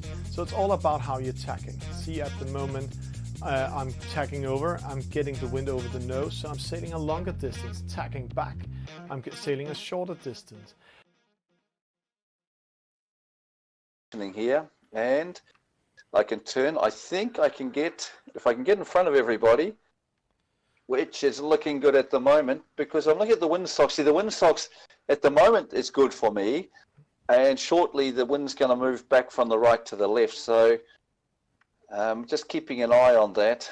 At the moment, I've got a nice lead, and I want to keep that. So I'm keeping an eye on those windsocks up in that top left-hand corner. If they, at the moment, yeah, I've got everything covered, but if they start to come back, which I think they are going to start coming back, I have to just keep an eye on them at the moment, Thomas, But because how to read these windsocks? That's one of the questions I sometimes Yeah. gets in the chat. Why are they so Yeah. damn important, and how to read them and take notice of them? yeah, well, they're so important because they're showing the direction of the wind, and these boats, you know, the direction of the wind, it makes a huge difference. Now, I've turned, see, at the moment, there's so much variety and guesswork a little bit about what's going to happen with this wind, and just looking at, I don't want to get caught out here because these boats, come on. And guys, welcome back in studio. Sadly, we have to cut off Steve because, as I told you, we're going to follow the Turkish League, and this is starting right now. We're going directly to Turkey. It's the Turkish Esailing Club, organized by Habour, but he's not there today, so they're doing all their jobs for themselves. Oh, Habour? Where's Habour? Oh, look at those. He's at work. 20 skippers for the start. We started with the Nacra, and it's not a reach start, so now it's all about reading the radar, getting the perfect start. And let's try with the names today. No, don't make me do that. No. We will just have it, and we will commentate it up when we're coming there. But see here, we can't see the Turkish boat, so we need to learn the names. It's coming in a fast speed, 18 seconds to start. See, they're clustering up at the committee boat, Norman. Right. They all want to be closest to the committee boat because it's the least distance to the flag or to the gate on top. But some people are going weaving over to the left, more speed, full speed, and boom, into the start line. Start. Alpi, Shine, Doc Bards, of course, and then that name, and then Ken Udebart. Yeah, Kanubuta. I learned that last time. Yeah. But they're Black splitting Bulls. up. See here, some of the fleet going to the right-hand side. Is that a Right. good They're choice? steering extremely against the wind that may or may not pay out, and lighter air. So I don't know if that's going to pay out. I would follow Doc Bard, going to the left, port tack with the wind, and soon he's going to jibe over, or tack over, as we say. Yes, tack over, as he just did. And he's less wind against him. He's going to be in a really good position. High winds where he's in, good position to be. Alpi also in a good position because he's closest to the ley line. Winds coming into his favor. Also in a very good position right there. Yeah. The boats on the right are far behind, 127 meters already, because they went just the wrong direction. Let's see. That's the boat up here we're speaking about, Sermon. Yeah, he went the wrong direction. He should tack over now just to get some wind, but he's sticking with it till the end. So it's like we said when we started this race. It's all about reading the radar, the wind intelligence, as we just saw in the video before getting in here. So damn important when you're doing upwind, downwind race in the fast boat like Nacra 17 and 49er. So look at Alpi. He's in a really good position. He's in first meters. He's going to tack over. He's going to have 5 meters. Boom, right there. He's doing a great job. First gate, Kan Alka, Chinea, Dog Bards, all coming around right now. Karsakyaka, Ayan. Who else have we got here? Semgusan, Turk 1, 2, and Amira. That was the winning boat of last week, 886 and Tour 6. So all of them coming here, and see how they're splitting up here. Let's see the winning battles here. A small battle between Kasiak and Dogbas. That means they're dropping down in this fast boat and you're winning that one. Right. Well, we're going to the bottom mark right now. We have one downwind, so it's not over yet. No. Let's see which side they're going to pick and choose on the bottom mark. They're going to the left or to the right. I would choose the right side, as they are. Going around it. Ekunkal takes the left side. Let's see how it's going to play out that way. He lost a few meters doing that. Kasiak coming in. See NJ dropping to Clockwise, 8. nice pass around the yellow boat. American going that way. Turkish 12 going to the left as well. Turkish 88-6 going that way. There's the black boat and the red boat. Turk 6 and Britinsen. Akan coming around. And all the other A boats penalty coming to around as tour well. 8-2 there. Let's watch what's going on here with the top boats. This is from number 9, Anja, and getting a penalty. But by, what was that? That was Sim Gunsa doing that. Dogbas is here. Sinjay, that's the young of the brothers, because his big brother is, he's not in there. Mikay, he's maybe in the other server. Kasiak and Kanabuta in the lead. Alpin losing this one at the moment. Yeah, he was in a good lead, but then Khan Uputa knows what he's doing. He chose the left side to stay on that starboard tack for a while. Oop! Alpi almost gave a penalty to Kasiakia and Sinea. Now they're battling out for second and third. Khan Uputa is in a nice position, 26 meters ahead. The blackboard over there goes and trying to catch up. I think we're going to have a nice little mark rounding or gate rounding up here. Sorry. Yeah, it's okay. You are an American. We are Europeans. So gate. This is the mark we have up here. So Dogbas. Oh, penalty there. Blackboard is getting a penalty. Alpi just holding his space. Senair in fourth. Kakuska at 5th. Amira 5th now because Dogbard is. See how he's dropping to position 6. Actually, almost 7. Because of a penalty here. But it's amazing. Kanabuta getting into the lead, Norman. He was in and third. He's going to win this race. Wait, look, nobody's going to throw the wind shadow on him. Interesting, it's going to be third and fourth, the white and the yellow boat. They're going to not on mine. That race is over. Kasika going to be fourth. Amira is going to be fifth. Alpi going to be third. But see here. is going to be second. I don't think so. I think he's going to lose right now because of the positioning he's in. He's going to lose spaces. So Alpi's going to be second. Kasika in third, Amira fifth, fourth, Shanair gonna be fifth or sixth. But here we have a battle. Fifth or sixth. And penalty. Getting a penalty, he will get 10. Sinjay will get 10. So Dogbas, he won that one. BH come in and Egoran coming in there. Shanair is gonna be 8th, 9th. Yeah. One penalty can change everything. Everything. He should have stayed on the tack. He had the right of way. No, he didn't. Yeah. So sometimes it's tough. He had the right of way. He should have just stayed where they were, and he would have penalized the boats. But he tacked over, and then he was in the bad position. But we have to say, what a race by Khan Ubuta. Nice, yeah. When we go in to see the chart, we can see the second upwind race. That was where he won this race. So amazing job by him. Alpi in second, Kasiyaka in third, Amira in fourth, Dogparks fifth, Britins in sixth, Ikongakul in seventh, Semgozen in eighth, Shanae in ninth, Ajan in 10th, Tour 86 and 11th, Tour 6 and 12th, Tour 1283 and 13th, Akan in 14th, Enking in 15th, Gubut Zula in 16th, Tour 82 in 17th, Tour 401 in 18th, and last but not least, disqualified Surman in 19th. It's amazing, Norman. I'm almost clapping my hands here. It almost sounds Turkish. I think the Turks will laugh at us a moment, but way to go. It makes sense for me. But let's see here. The best start was for BH, and let's see, where did he end up, BH? He ended up sixth or something? in 6th, yeah. So Kanabuta sailed the shortest distance. That was why he was winning. Especially the second upwind, he did a fantastic job. 282 with 2 penalties, and Gusen got 10 jibes. But see this chart, Kanabuta, not the best start, but upwind, he did something fantastic, coming in second. And then we saw Alpi, he was way ahead in the lead, but again upwind after the gate rounding.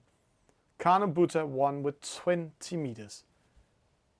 He's done a fine job. If you look at Bredins, who dropped Earl, if you go down, you can see he probably dropped down quite a bit and then way back to 6th. Yeah. So he really done a fine job on the downwind legs or upwind, downwind leg.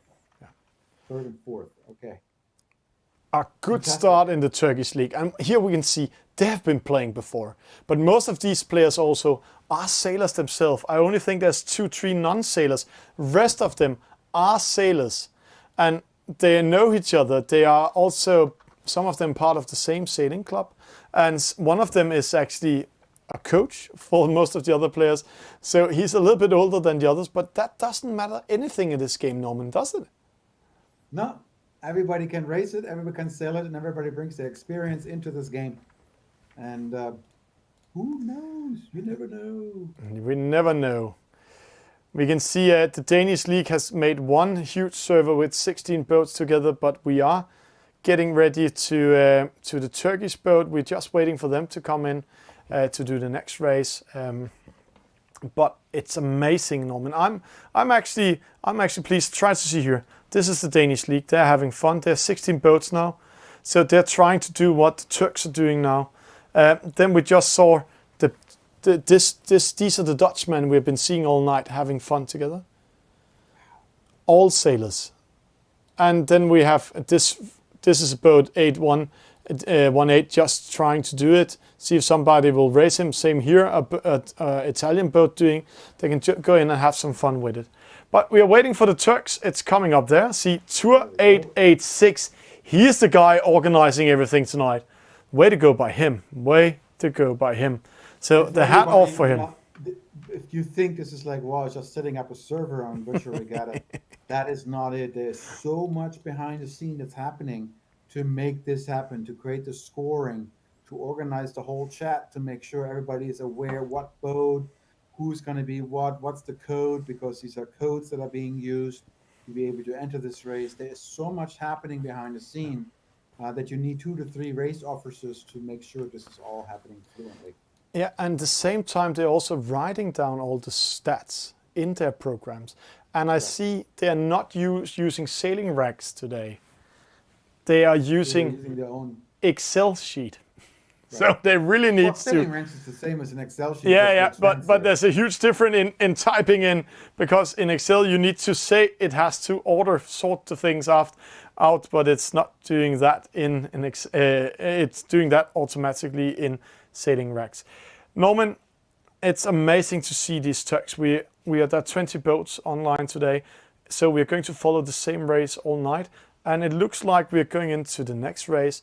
It is the Nacra 17. All right, another. Yeah. Same boat, no? No. Yeah, same boat. Are they only doing Nacra 17 tonight? 2 sec. I'll just see if I can get the format of tonight. It's pretty hard. It's in Turkish, so I'm trying to find which format they're doing tonight. It looks like they're only doing Nacra 17 tonight. Well, which is good. I guess then, it's not like having to know all. It's just one boat and you get good at it. And like if you go out in the water, on the real water, usually you sell one boat for the whole weekend. It's that one cat, that one trimaran, that one monohull, and you race that. Of course, in Virtual Regatta, you have the options of all of those, which is kind of nice. But maybe this club racing today is all Nacra 17. Yeah. So we can see if somebody really knows that boat by looking at how they're going to end up. Maybe again it's Alpi. Maybe again it's Chenet. We'll find out in a moment. Maybe it's Kano Buder again. But this is going to be good because we're going to see how they all going to fare in the second race. Maybe they get more comfortable, a bit more relaxed, and we'll see how the outcome. That'd be nice. See how good they really are. Maybe Turk 886, who's organizing it, may show his card right now and say, okay, guys, I was just fooling around now, and I'm going to play really hard. Still no start, so they're still organizing, waiting for everybody to enter. Yeah, they will be sure that everything is ready. And this is impressive because not all players understand to use Discord in this group. So they're sitting with their mobile phones and calling each other also. I saw that Habour when he was in studio last time. So he took the phone, one player was not in, then he called them with the mobile phone. So that's amazing. So I see another new name, Firat Sahin, though he wasn't in earlier. No. So he just entered this class. Yeah, but now there's 20 sailors. Maybe it was because E-Sailing TV took that. No, it's 19 sailors. Let's see. It looks like it's only Nacros tonight. That's fantastic. Like they did a starboat challenge last night. Then Right. they are really practicing only one boat. Normally we see a mix of boats, but that's cool. Let's see how they do. Yeah, because it gives you, this way you don't have to switch around and, oh yeah, now I'm saying the J70, a whole different attitude, the Nacros 17. So I like that. I like that approach. One boat for the night and off you go. That's the beauty of it. You can pick and choose the regattas. If you have that many racers, that's what you do, and they all agree to it, and then off you go. 35 seconds to go. I'm not going to commentate too much as to what happens at the start line. You will see it for yourself, and 10, 15 seconds into the race, you'll see how the start has unfolded itself onto the race course. This time they're not going to battling around the committee boat because there's more wind on the pin end. So it's not as clustered. No. But plenty of boats. It's going to be a tight start, as always, with 20 boats on the start line. 2, 1, and off we go. Slow start for everyone, except for Enken. He was really good start. But Sinead actually, first. it's the young Sinjay. We can't see. He's here on the left side. He's in the lead with 4 meters already. Right. So fantastic He was start. good in the first race. He did the same tactics, going all the way to the twin pin mark and sailing it up. Now he's jiving over, tacking over. Tacking Sorry. over, yeah. We have discussed this tack and jibe. And now we have been reading on the internet how to define it. And let's do it simple for you guys. When they're going upwind, they tack. When they're going downwind, they jibe. Okay, let's do it that way. We're all even. Okay. So we're going to see a lot of tacking going upwind here. Yeah. And we have Turk 82 right there in a really good position. First, Sine in second, all the way on the other end. Let's see how it's going to unfold over there. These boats on this side will sail against the wind once they get to the ley line. They may jive and tack over earlier. I I'm think not the action sure. happened on the other side. Here, this was the action happened. See the estimate of the radar up there, Norman. Will they go against the wind? Or will there be a wind shift? That is the chance they're taking here. A penalty to BH there, but let's see. 2 at 1, 2, 8, 3 coming up here. Will there be a wind shift? No. This guy we are looking here, he has the favorite wind with him, but he's too long behind, isn't he? Yeah, Ajan and Turk 82 on top. The boats all the way right now are in good position. They sailed over the ley line, which is coming at them right now, so the wind is shifting against them. Mm-hmm. And the Turkish boat, the brown one that you earlier, he's coming closer and closer. 20 meters only left. So scramble at the top mark. Kasyak second. First, Turkish Kayakat second, Ajan third, Turk 6 fourth, Dokbart fifth. Then there's a Kan Uputer in 8th, 7th, Fürstahin in 8th, Akan 9th, Turkish, and so on. And then we have that downwind battle happening. The boat with the best start, Sinjay. He had a penalty. Yeah, but this is his second penalty. And he's going to get another one? No, he's through with it. Okay. He got through it, but 2 penalties from first to last, or fourth last. 16th. Yeah. Yeah, that's 100 meters behind. That's tough. Yeah, that's a hard one. See, Kasyak going to fight 282. See, Dio's boat up here, they're going to fight each other. Looks like Etkin is going by himself here. He should have just continued it and he would have thrown a penalty on him, but that's okay. So now he's in a wind shadow. So Turkish 82 coming to the bottom gate. And let's see which side he's choosing. Probably the way it looks, he's going to stay on that same... No? Nope. Jiving over. Taking a chance. Kasyak following in. Right penalty to NJ there. And then we have Ajain going that way. Kan Uputa that way. They're clustering up here. Struggling and penalties being thrown here. Semgosen is the only one losing now. Turk 82 leading by 15 meters. Doc Barks coming up in seconds. He was 6th earlier. Yeah. Karjikaka in 14th. Enkikin in 4th. Akan 5th. Kan Uputer in 6th. He actually in the lead now. Meters. What happened? Yeah, it's because he took a chance going the most to the left-hand side, where the rest of them went up towards the middle. So he actually sailed the shortest distance. but it looks like he's losing a little bit here. Yeah, Kasyak coming in, but he has the speed, so he's a little bit in front of him. So if he tacks to the to starboard tack now, he will penalize Kasyak. Nah, there's a 1.5 seconds delay in that, so you might get penalized yourself because the upwind tack, the timing is very crucial in this. So I believe if he tacks now, he would get penalized. Too close to the boat. Let's see what yeah, he goes behind him actually. He slows down his boat and went behind him, not taking that chance. So 282 in the lead. Kasyak still in second. Dogpass fighting his way up to third. But Inking, he's coming in here. Dogpark's coming nice and fast actually. 1350 now. He's losing a little bit of distance. Going to be third, maybe fourth, coming around the top mark. Third. All right. Nicely done.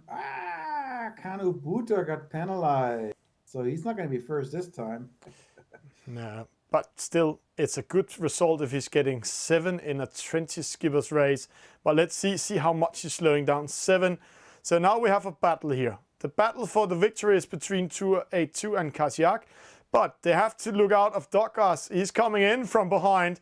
He can actually race away from them. We have seen that before. Ekan, he's all by himself, will be under attack by Tour 886. And who is the opposite side? The green boat, Etkin. And it looks like the battle is off. They will not battling each other, but see who's in the lead. Yeah, but he has to sail against the wind in a moment. Yeah, but the two other guys are still fighting. So that's, see, that's good for him. Let's see. He lost 20 meters going upwind there. So fast you can lose in this race if you're getting the wrong side. Right. So it's going to be a little battle here between fourth and fifth and sixth. Is going to be, we know who's going to be first. Turk 82. He's been first all the time. In second. Dogpark going to be in third. Arkan fourth. And penalty to Ekan. Oh, almost winning it anyhow. And here Kanu Buta. Here we go. Close finishing. Kanu Buta is going to be seventh. Then Kevin Gibson in 8th, Turk 401 in 9th, Turk 12 in 10th, Turk 6 in 11th, Ajan in 12th, and so on and so on. And see the boat with the best start. 18. Sine. We saw that. He really messed up the top mark. Penalties, boom. He got a penalty upwind and he got a penalty at the top mark rounding. So that's a game over when that happens. So Tour 82 with a win. Kasyak with a second. Dogpass, he's with third. Arkan, he is fourth. Tour 886, the winner of the last week regatta in the starboat, fifth. Enking 6, Khan Ubuta, he's 7.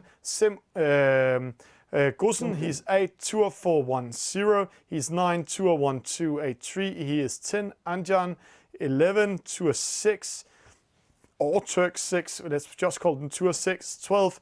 Firat Sahin 13. Amira 14. Alpine 15. 15. It's going to be interesting. I would love to see. Iker Gagul 16th, Britzen 17th, Sinai 18th, and Gurbutsura in 19th. And see here, if we just go in to see this one. Enkin Sintre, penalties dropping down. And let's see how much Sintre he drops, ending up 18. So this is how you can read the chart. Then you can see when you did a mistake or when you got a penalty.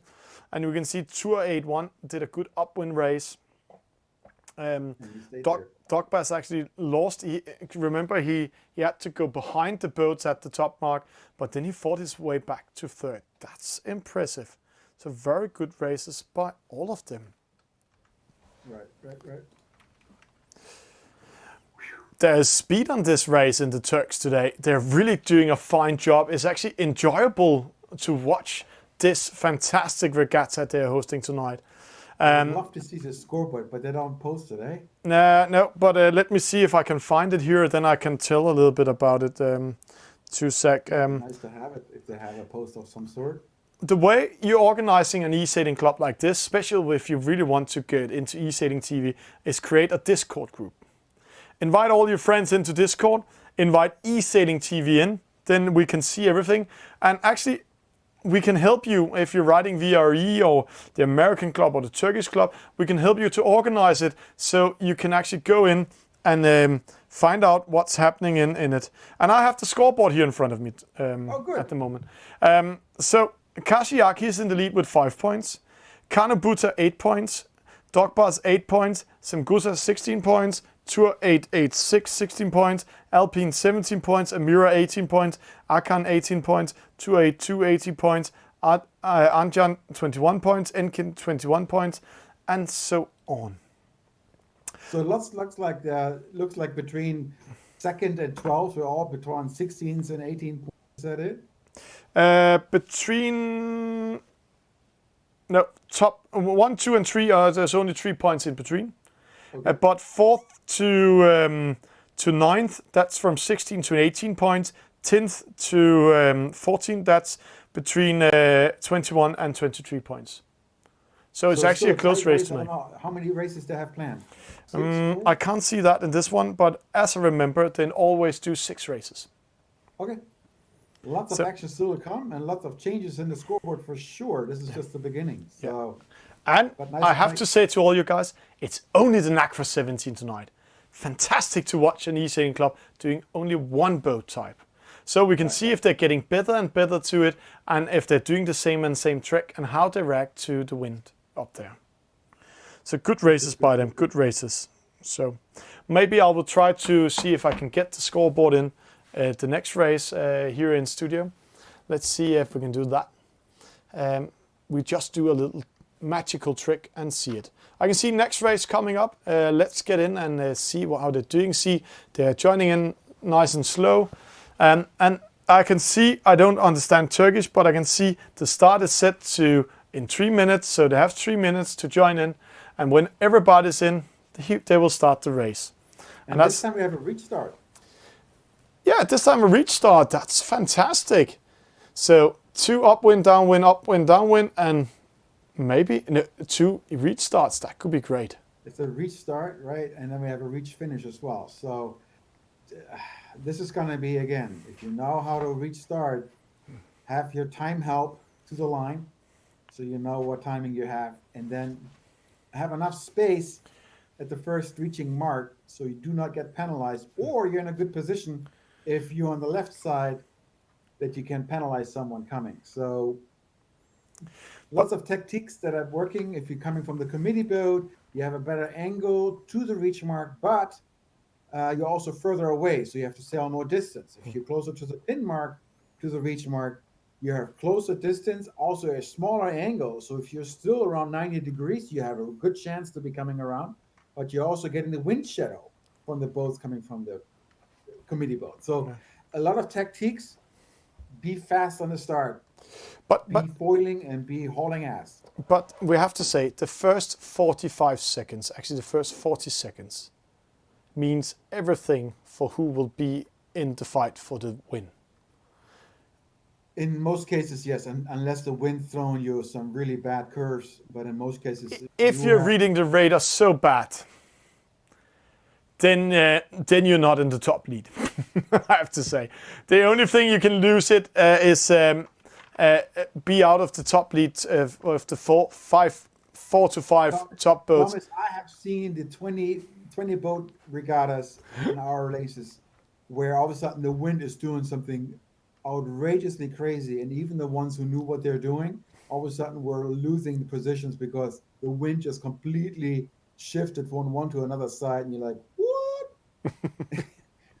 So not everybody knows the wind exactly. The algorithm can change. But let's see how it goes for the guys here. There's under 30 seconds till they will press the start button. It's Drogbars and Tour 886 that's controlling this race. And that's fantastic how they are controlling this. We have to say congratulations to the 2 guys organizing this tonight without Habour. So they are developing in the Turkish Esailing Club. Fantastic job they're doing. Right. It's very important for these clubs to have support, meaning active participants, not just on the water, but also behind the scenes. And that's what makes the club. If you don't have that support from your friends and your sailors, then it's really hard to keep the activity going. But here we are 20 sailors. We already know who they all are. We already mentioned them twice now. And look where he has positioned himself. If you look at it, he's close, really close to the pin mark. I don't can I and the wind is so he's not in a great position because he has to sail on the reach without the jib up. So he'll be still fast, but because the windsock and you see the second windsock in the center is facing at you, that means the wind is against you. So you're probably somewhere around the 80%, 80 degree mark when you're coming to the start But line. see here, it looks like he has the wind over the side actually. Yeah, but it's all reaching mark. Yes, but it's an 80-degree angle. Yeah. 90 degree would be straight on from the side, and it's not happening, believe me. And see what's happening with that wind now. It's Yeah, they're all going changing to the totally committee now.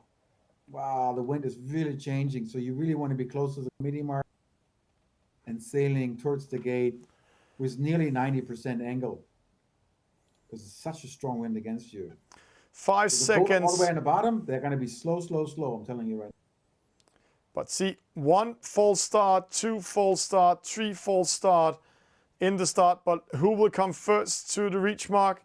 That is No, Dogbas. Buta, he's on the inside. See, he was slow, as you said. Alpin second. Kasiak coming in 282. And now the rest of the fleet coming in. See, Anje getting a penalty. Let's just have this view to see the penalties there. Wow. Clean race, clean race. Kept the space between you and the sailor and the mark, and you have a chance to continue racing fast.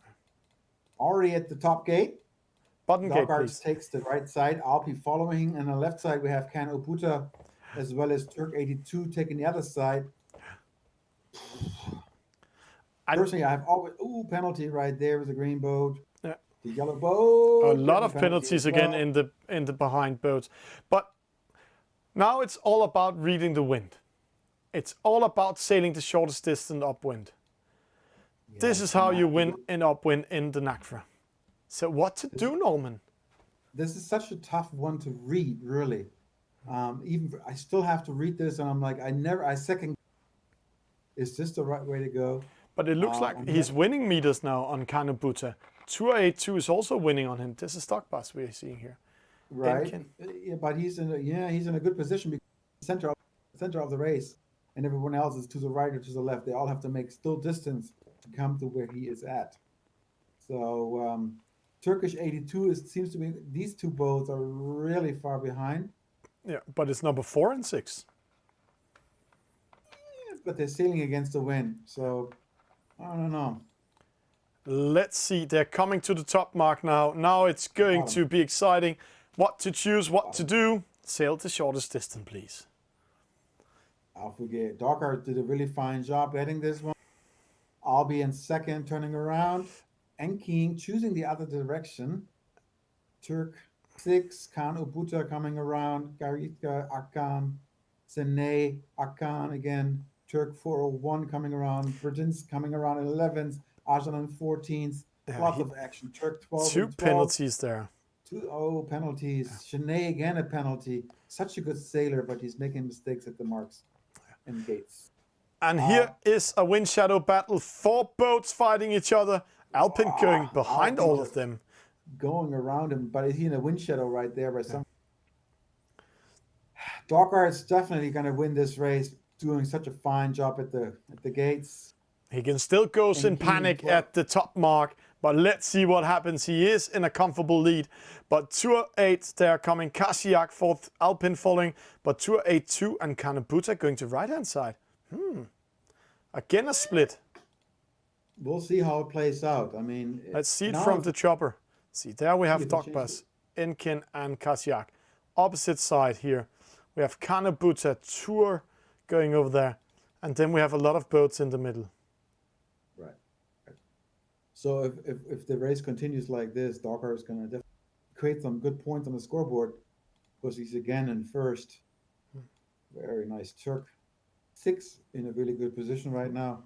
In third, Enking in second. They're winning on Kanubuta and 282 in the opposite side. Right. They're all coming together at the bottom mark. And one more race to the reach mark. Yeah. So This time you probably want to choose the right side of the gate. If we're looking at it right now, Yeah. the right side, because it's closer to the reaching mark on top. A little bit of wind shadow throwing here, if think any. Dark And here we Bass, go. he will do a short turn. Let's see. He will do the short turn. No!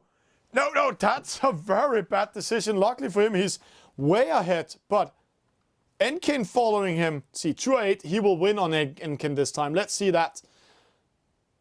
10 meters, 9 meters on one turn. Right, right. Interesting, but Darkhearts is still 58 meters ahead, so he's going to definitely win this race. So Enkin is Enkin gonna losing that. Wow, that is such a close racing. Yeah. But he lost it in the roundings up there. And here we go. This is a really now. Kanabuta did the same round, and Kasiak winning this one. They're See going that? for fourth and fifth. They're going to battle it out there. But He's throwing the wind shadow. yeah. He's going to get it. Nicely done. Good finish for him. Job. Alpian 6. And then more people. Oh, penalty right there for Aljan. A penalty again That's for crazy Tour right also. there. A penalty for Simkosa. See, that's a costly one. Now A he can penalty to penalize Tour. himself, Turk 886. And that's a very costly one because see, the Anjan going out of penalty. Also Tour 1-2, he gave the penalty, so they're getting in front of him. Losing 4 Right. positions because of that penalty. That was a costly mistake to get penalized at that position. And sailing to the left rather than to the right was better. Anyway, here we go. Ranking. First is Darkbart, second Tur 6, 3 is Enkin, 4th is Kalisiaka, 5th is Kanobuta, 6 Alpi, 7 Turk 82, 8 Turk 41, 9 Ikon Kagul, 10 is Bratinsen, 11 is Amira, 12 is Firasain, 13th is Gurput Surla, 14th is Semgusen, 15th Arjan, 16th Turk 12, 17th is Senai, 18th is Tur 886, and 19th Akan. So last week's winner in the star boat is having a hard time doing a foil boat. So that's really hard for Tour 886. See, Doc Bars with, oh, what a well-timed start. 0.1. Woo! That's a blink. That's not even a blink of an eye. That's, No, amazing start. that was lucky. Yeah. And then best speed and everything. So way to go by him. In the lead from top to bottom. See Sinjay getting penalties, dropping down again. So Right. so that's very, very cool of them. Norman, I will try to get the scoreboard up behind me. So you can just talk, but we won't watch you because I'm going into my studio, and then I'm going to download the scoreboard in the Turkish server. So if you guys are seeing me going out of the site, it's just because I'm getting the scoreboard in here and put it in the studio. Right. So for all you people out there listening and watching to E-Sailing TV and Thomas and I, if you have any comments or suggestions or questions, you can always comment and ask questions on Twitch, on Facebook, on YouTube. All the channels are open.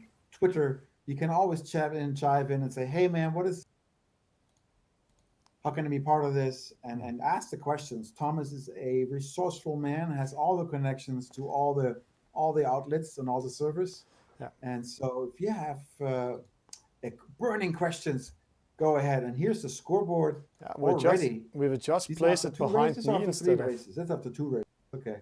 That's after 2 races, but we'll just place it behind me. So see, there's the scoreboard. This is how we make TV here. So we will just go in and have it in the Turk League here. It will come in 2 sec. Let's just give them some time. But this is the scoreboard after the first 2 races. See, Kashiaki was in the lead. And Kano Buta is in second. Dogbas is in third. And those 3 were battling it out to continue it. So let's see. I got the new scoreboard now, Norman. And Oh, come on, show it to us. yeah. This is magic because now we programmed it for it. So so we will just go in and place it in studio, and there we go. Bingo. And now we can see this Excel sheet, so we're just moving it behind me, so we can see how it goes. So, Kashiak still in the lead with 9 points. Dogbus with 9 points. Kanabuta 13 points. Alpine losing big time in this race. 23 points. Inkin 24. 282, 25. 206, 26. And then we can see the score getting down and down. And let's just turn my big body. Make So it you thin, can my see it. friend. We can also do a small trick. We can just say, hey, Thomas, move away. Whoop. There we go. There we go. And That's pretty impressive. So for second and first, we have a nice little battle going on, and then the other, and also the third. But then we have a big drop by 10 points, and we have from fourth to I would say seventh, eighth, maybe to 30 points. So there's another battle for third going, fourth going on. Actually, all the ones in 20 and up to about 35 are pretty much in the race, and we have 6 races to go. So everything is still open. Yeah. The fun part is first, second, and third. That's where all the action happens. So watch out for those names. Yeah. Karisaka, Dorgarps, and Kanobuta are the ones. Kanobuta, they're the ones who are going to duke it out in the next race number 4. Yeah. And that's quite interesting. Oh, let's just move the pictures away behind me, because this is the way studio is made, because we are without a picture. So are they already lining up on the start line? They are getting ready, and they just wrote in the chat that the next start will be in a few sec. I have a small message from L1. He's saying, I'm crying watching you guys. I don't know, L1, why are you crying? Please write us back. Are you laughing, crying, or Yeah, crying? I think it's because of naming, or we're doing things, or we're just making fun and quite relaxed today, because we had L1 in the studio. No, L1 will not be in studio. That's not his favorite you can laugh position. as much as you want. Or cry. Yeah, Excel ranking, yes, that's right. But it's not us doing Excel rank. And the reason why they're not using sale ranks as we normally see is because it's not Havuk organizing the Turkish club today. Right. He's out working. He's sitting at his workplace, working a hard time. So then we are using what we can get into. And luckily for us, we have access to the most of the servers, the most of the Discord channels, so we can always get a result. So L1, the world champ of 2018, continue laughing. So we will still use Excel sheet for tonight. I mean, L1 writes the program, so of course you want CL rank happening. It's not happening because I think 2886 doesn't have the admin rights to the CL rank server right now. No. I think it's Stockbars doing the results here, so that's how it works. And nice and smooth comparing to the Monday club racing. It was a super slow motion in that regards, but we had 40 sailors. That was a lot of action. Yeah. But let's see here. We're getting ready for the next race. It starts actually now. According to their timeline, there should be press start right now. So let's see what happens. We will not go away from this picture, but here we go. We're going to watch. See, E-Sailing TV just joined in, so let's do like this instead of here. We have to disconnect. Sometime we are getting in the race as racer number 21, but we'll just go to the race once again and join in. Norman, who do you think will win today? It's a hard one. That's too early to say. It's half of the race is done. There's 3 more to go. Anything can happen. I mean, even a DQ could happen. Or it did not finish a DNF because of an interruption of the internet. I am not to say who's going to win this race at this point. Give me another race, and I'll give you an estimate. Then you will give an estimate of who will go in and win this one today. 60% of the racing is done right now. 50%. I have no clue. Again, we are going into a reach start. Let's see the speed. Can Kanobuta time it that well again? Well, when it's a Turk 886, the whiteboard on the bottom, he's now sailing to the right, or was sailing. It's a really interesting way to throw penalties that way. But everybody over the start line without a penalty or any early. And Really Dogbar's nice. in the lead Dogbar's again. coming nice. Let's watch the gate. That's all we're gonna do. The reach gate. Amira, really good position. Wonderful. Turk 82 is in a good position. Kiriaki, this is interesting. Let's go down in 3D view, follow them. See, they're splitting up here. Lots of wind shadows on those ends. But And again, this time a really good start for all boats almost. See how close they are to each other. A penalty to Alpin, and he didn't hit the mark. He's going way behind. So he has to go around. He is not around the mark. So back again. Look at that. Boom. And 1, 2, 8, 3 going upwind. See how slows down. Ikgangul getting a penalty. So a split here. A group to the right, a group to the left. Let's go to the chopper to watch it, see what happens here. It might be a little bit confusing. Being in such a good position, 40 meters, 35 meters ahead. That's really great. And Kermazon, Semarguzen as well. Good positioning all over the race here. Amira, I like his racing. Conor Buta coming again right now, just took first because of his positioning over there, but he's not going to be in first once he drives around because he's sailing more against the wind. Ajan all the way in the midfield, 70 meters. Turk 82, 16 meters. Now everything changes right here. Amira goes back into the lead. Oh, there he got the penalty. He's going to losing 15, 20 meters by that. I'm really impressed with Amira looking at that, being ahead by 30 meters. Fantastic. And he's choosing the left gate. Good choice. Off you go, but there's more wind, good angle to the wind, close to the ley line. Awesome. Second is Doc Arps. Third is Karsikan. Second and third races right there. And did you see what happened there? Because Ikgangul, he slowed down, went upwind.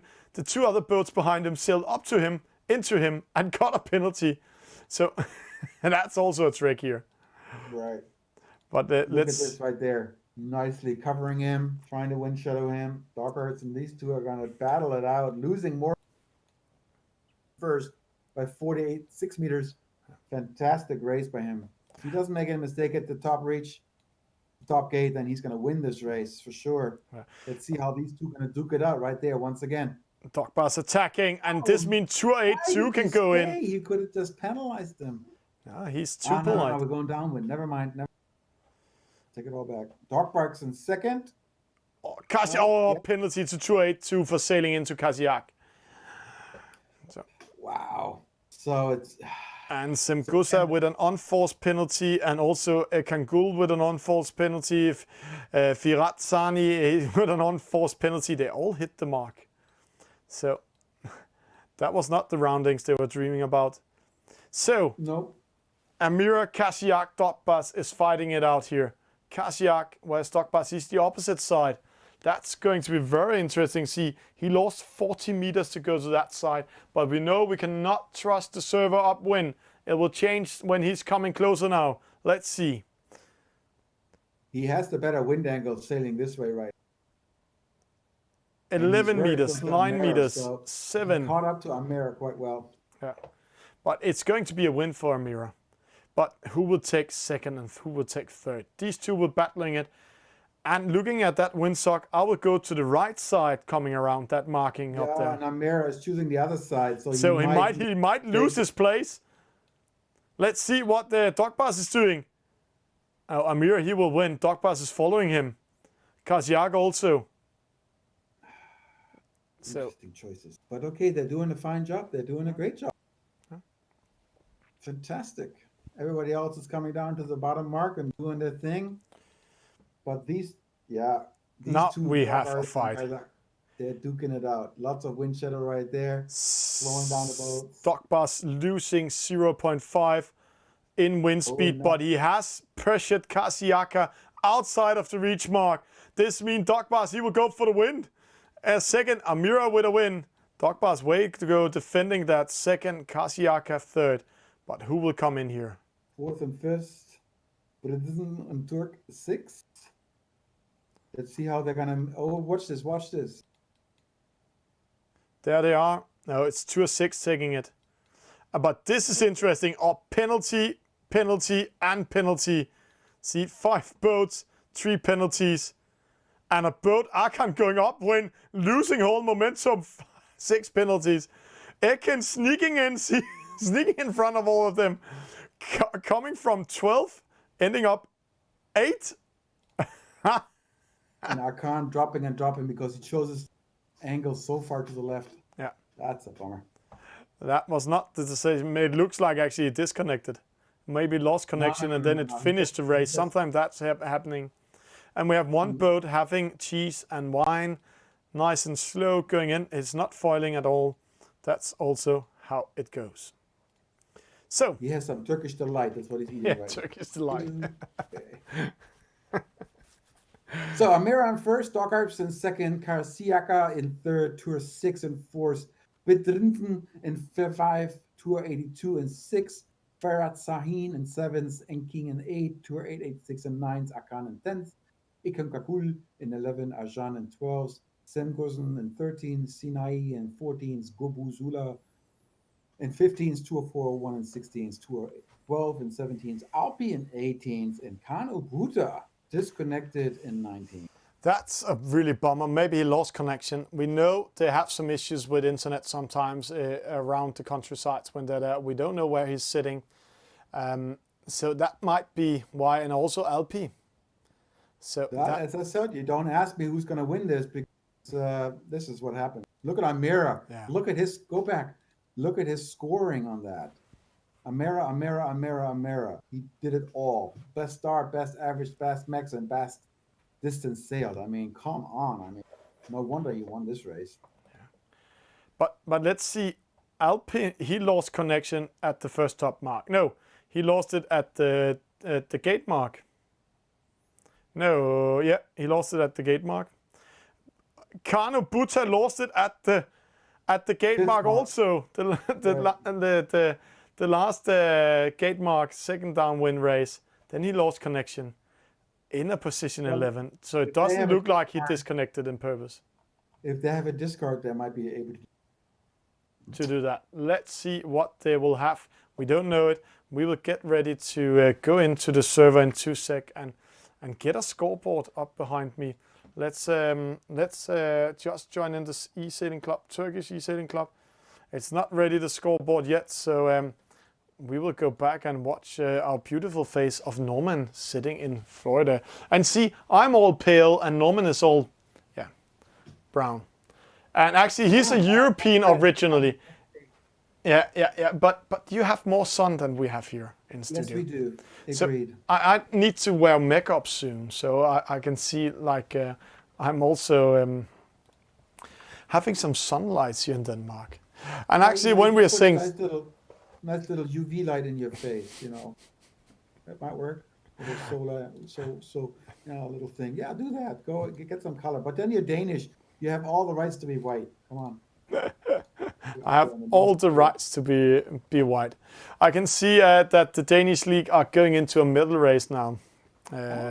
So if you are following it, you can still go to Virtual Regatta Inshore's Facebook page. There you can see actually this medal race in KDU. Because right now there's 2 live streams on Virtual Regatta. There's the one that they're doing in Denmark, and there's E-Sailing TV there are in Turkey. So that's impressive there. So Norman, I will just go and see if we can get in and see a scoreboard in the Turks. There it is. So we will just get it in 2 sec. And there should be a scoreboard behind me. We will just pressing it on, and there we go. Zoom. And let's move Thomas out of the studio. Zoom. There we have the scoreboard. Right, Dogwarts in first and Kiyosaki Maisaka in second. So these 2 are going to definitely go for the first. So now I'm going to tell you, one of those 2 going to win this one. Then we have battling for the second. Now, battling for the third is going to be Tier 6 Amira, nicely coming up with that first win right there. Then 282 with 31 points. Enking at 32 points. Oh, thank you, Thomas. And then Kano Buddha and 34 points. And then Britzen 38 points. Simgusen 43 points. And Ikonkal 43 points. And 2886 43 points. That's going to be a battle. Alpai 44, Aiken 47, Arjan 48, Frisashin 53, and those guys are going to battle for the last places. But the top two we have to watch out for, and the top 3 to about 12, they will battling out third to fifth. Yeah. Such a close racing right there. That's actually quite close there, but it looks like we have two boats that will fight for the win. Whatever except if they're that unlucky as Kano Buta. See, 21 points. 21 Do they have points. a discard race? No, it doesn't look like that. Because if they do, then Kano Buta will be in a really good position. Yeah. As well as Amira with the 14 could go away. So we don't know. But again, first and second place right now, these two Darks and Kartiaka, they're definitely going to be the contenders for the top medal today. Yeah, but they also had quite good consistency in their races Right. when we watched that. And hello everybody, we are back in studio with Thomas. What a magical trick. It is Christmas, so let's have it here. So we all can be here. So doing magical, I don't have anything in my arm sleeves, so, but we can do magic anyhow. The next race is coming up, Norman. There we go. They are joining in. So it's either, let's try to find Dog Boss we have here, or Kaziaka we have here. One of those are going to fight for the victory today if they continue to do what they're doing. So this is race number 5. Yeah. And they're still doing a reach start. Interesting. Okay. This looks like a very small start line for a reach start for 20 people. Maybe they programmed it wrong. It sure looks like a tight start for 20 people on a reach on that small little. That's going to be like, squeeze me. We'll find out. Yeah. That's going to be a mess on that start line. And we just got confirmed it's 6 races today, so this is the second last race. And I think they are doing the reach with a small starting line as the change, just to do something different. Just to make it more difficult. Add Yeah. a little twist to the No. whole thing. We have. I just got confirmed. We have 4 races and 1 middle race today. So this is the last medal race. Then race? we go into a middle race afterwards. So So hold on. This is the last. This is a medal race now? no, this is not the middle race. This is race number 5, and then after we will have the middle race coming up. Oh, so 5+. Okay. But see that starting line. I could jump Yeah. from the committee boat to the mark almost, or jump you in can and throw a swim over coin. there. You can throw a coin. That's going to be interesting. Oh my goodness. Somebody's going to get penalized. I know they 20 are. boats. We have to look at it from this angle. Just to watch see this- them. Watch this development. This will be pure Star Wars. All the fighters coming in, they will clap into each other. They will hit each other. See, they're lining up like a cavalry, ready to charge the enemy. The trumpet is there. So the boat on the top side, meaning if you're on the top side, you have right away on the Yeah. start. So if you're coming there, you're in a better position. The people by the boat, by the committee boat, have no rights. They're on port right now. Look at this. Oh, penalty, penalty, penalty. 1, 2, 3, 4, 5, 6, 7, 8, 9, and a false start. Oh, Kanabuta in the lead though is second. Amarine in third. And where are the Oh my God, leading here we boats? go. Kasiaka coming in there, Dog Boss coming in there. They are following each other, and a penalty. Was that Dog Boss getting one? No, it wasn't. Kanabuta in first. Enking in second. Oh, watch this one. Here we go. Small gate too for these many boats. Yeah, oh, yeah. Penalty. They made Penalty. it small. Oh, another penalty. This is a penalty race. Oh my goodness. Another penalty. And Oh, Dog Boss, 7 he's hit in penalties. this penalty wave. So he's losing to Kasiaka that's in 5th at the moment. Dog Boss, he's in 13th. Let's get the chopper view on here. Let's see what happens here. Yeah, it's hard to tell. This is a far. Oh, here we go. So look at the second place, and the overall is in 15s right now, and the first place is in first. So, Kano Butter, somebody got to stop this guy. Come on. Somebody's going to give him a penalty, so It's the other guy has a chance. Gussen or Tour 82 that have possible to do that, but he keeps them behind himself. It looks like that. Kashiaki is now in fourth. So let's go down to him. And what's third? But he will have a hard time coming to that mark because all the other boats have starboard tack. Right. So again, the two top racers are duking it out, first and second.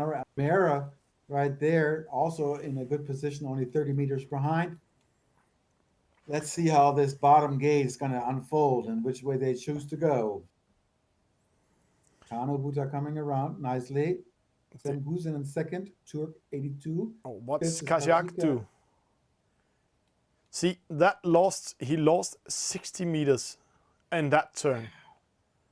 For choosing to go to the right side, in this case, he lost 60 meters. Yeah, but watch out. He's going to be in a better, once he tacks over or jives over, he's going to be in a better position. Watch out. He might come back. Let's see, 70 meters behind of the leading boat. The other boats have starboard tack, so they will attack. NJ coming in. Simgusen, Kanabuta, 282. Where is Stockbus? It looked like Kashiak, he will go in as the leading boat to the medal race. All about if there's a discard. We will find out of that after this race. Dogbas in 9 now, 9th position, 10th. So he's fighting his way up after getting a massive penalties in the start. 2 penalties in the start for him.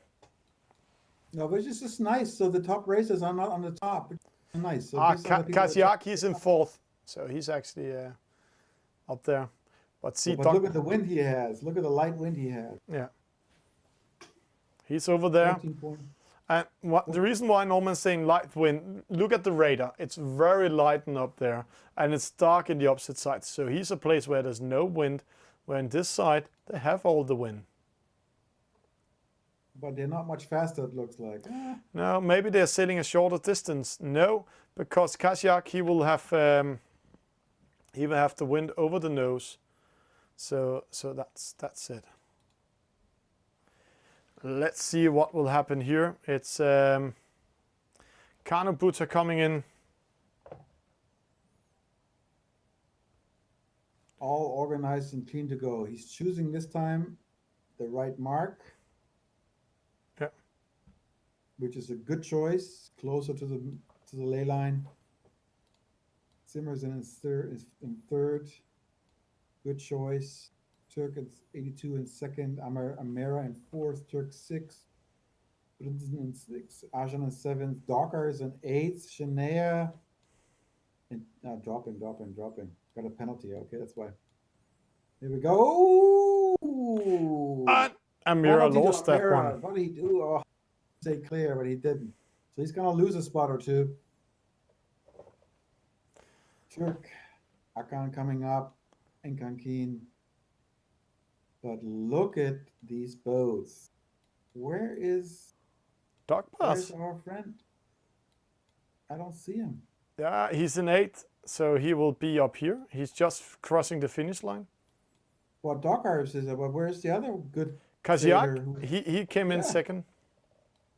Did I miss that? Yeah, I think so. But let's see the scoreboard. That's the interesting part. No? Where is he? Not there. He's disqualified. I think DNF. Yep. DSQ. Disqualified. And what's the difference from DNF and DSQ? Disqualified meaning he didn't do something. DNF meaning finish. So something happened that he disqualified. Maybe he missed the mark or didn't. I don't know. That changes everything in the score. Yes. Because Dogmark, who is in first, is in 8th. So it's going to be Connor Buta coming up nicely right there. Yeah. Connor Buta with a win. Second, Simkosen in third, Turk 6 and 4th, Ajan in 5th, Amera in 6th, Britain in 7th, Dogharps in 8th, Turk 886 and 9th.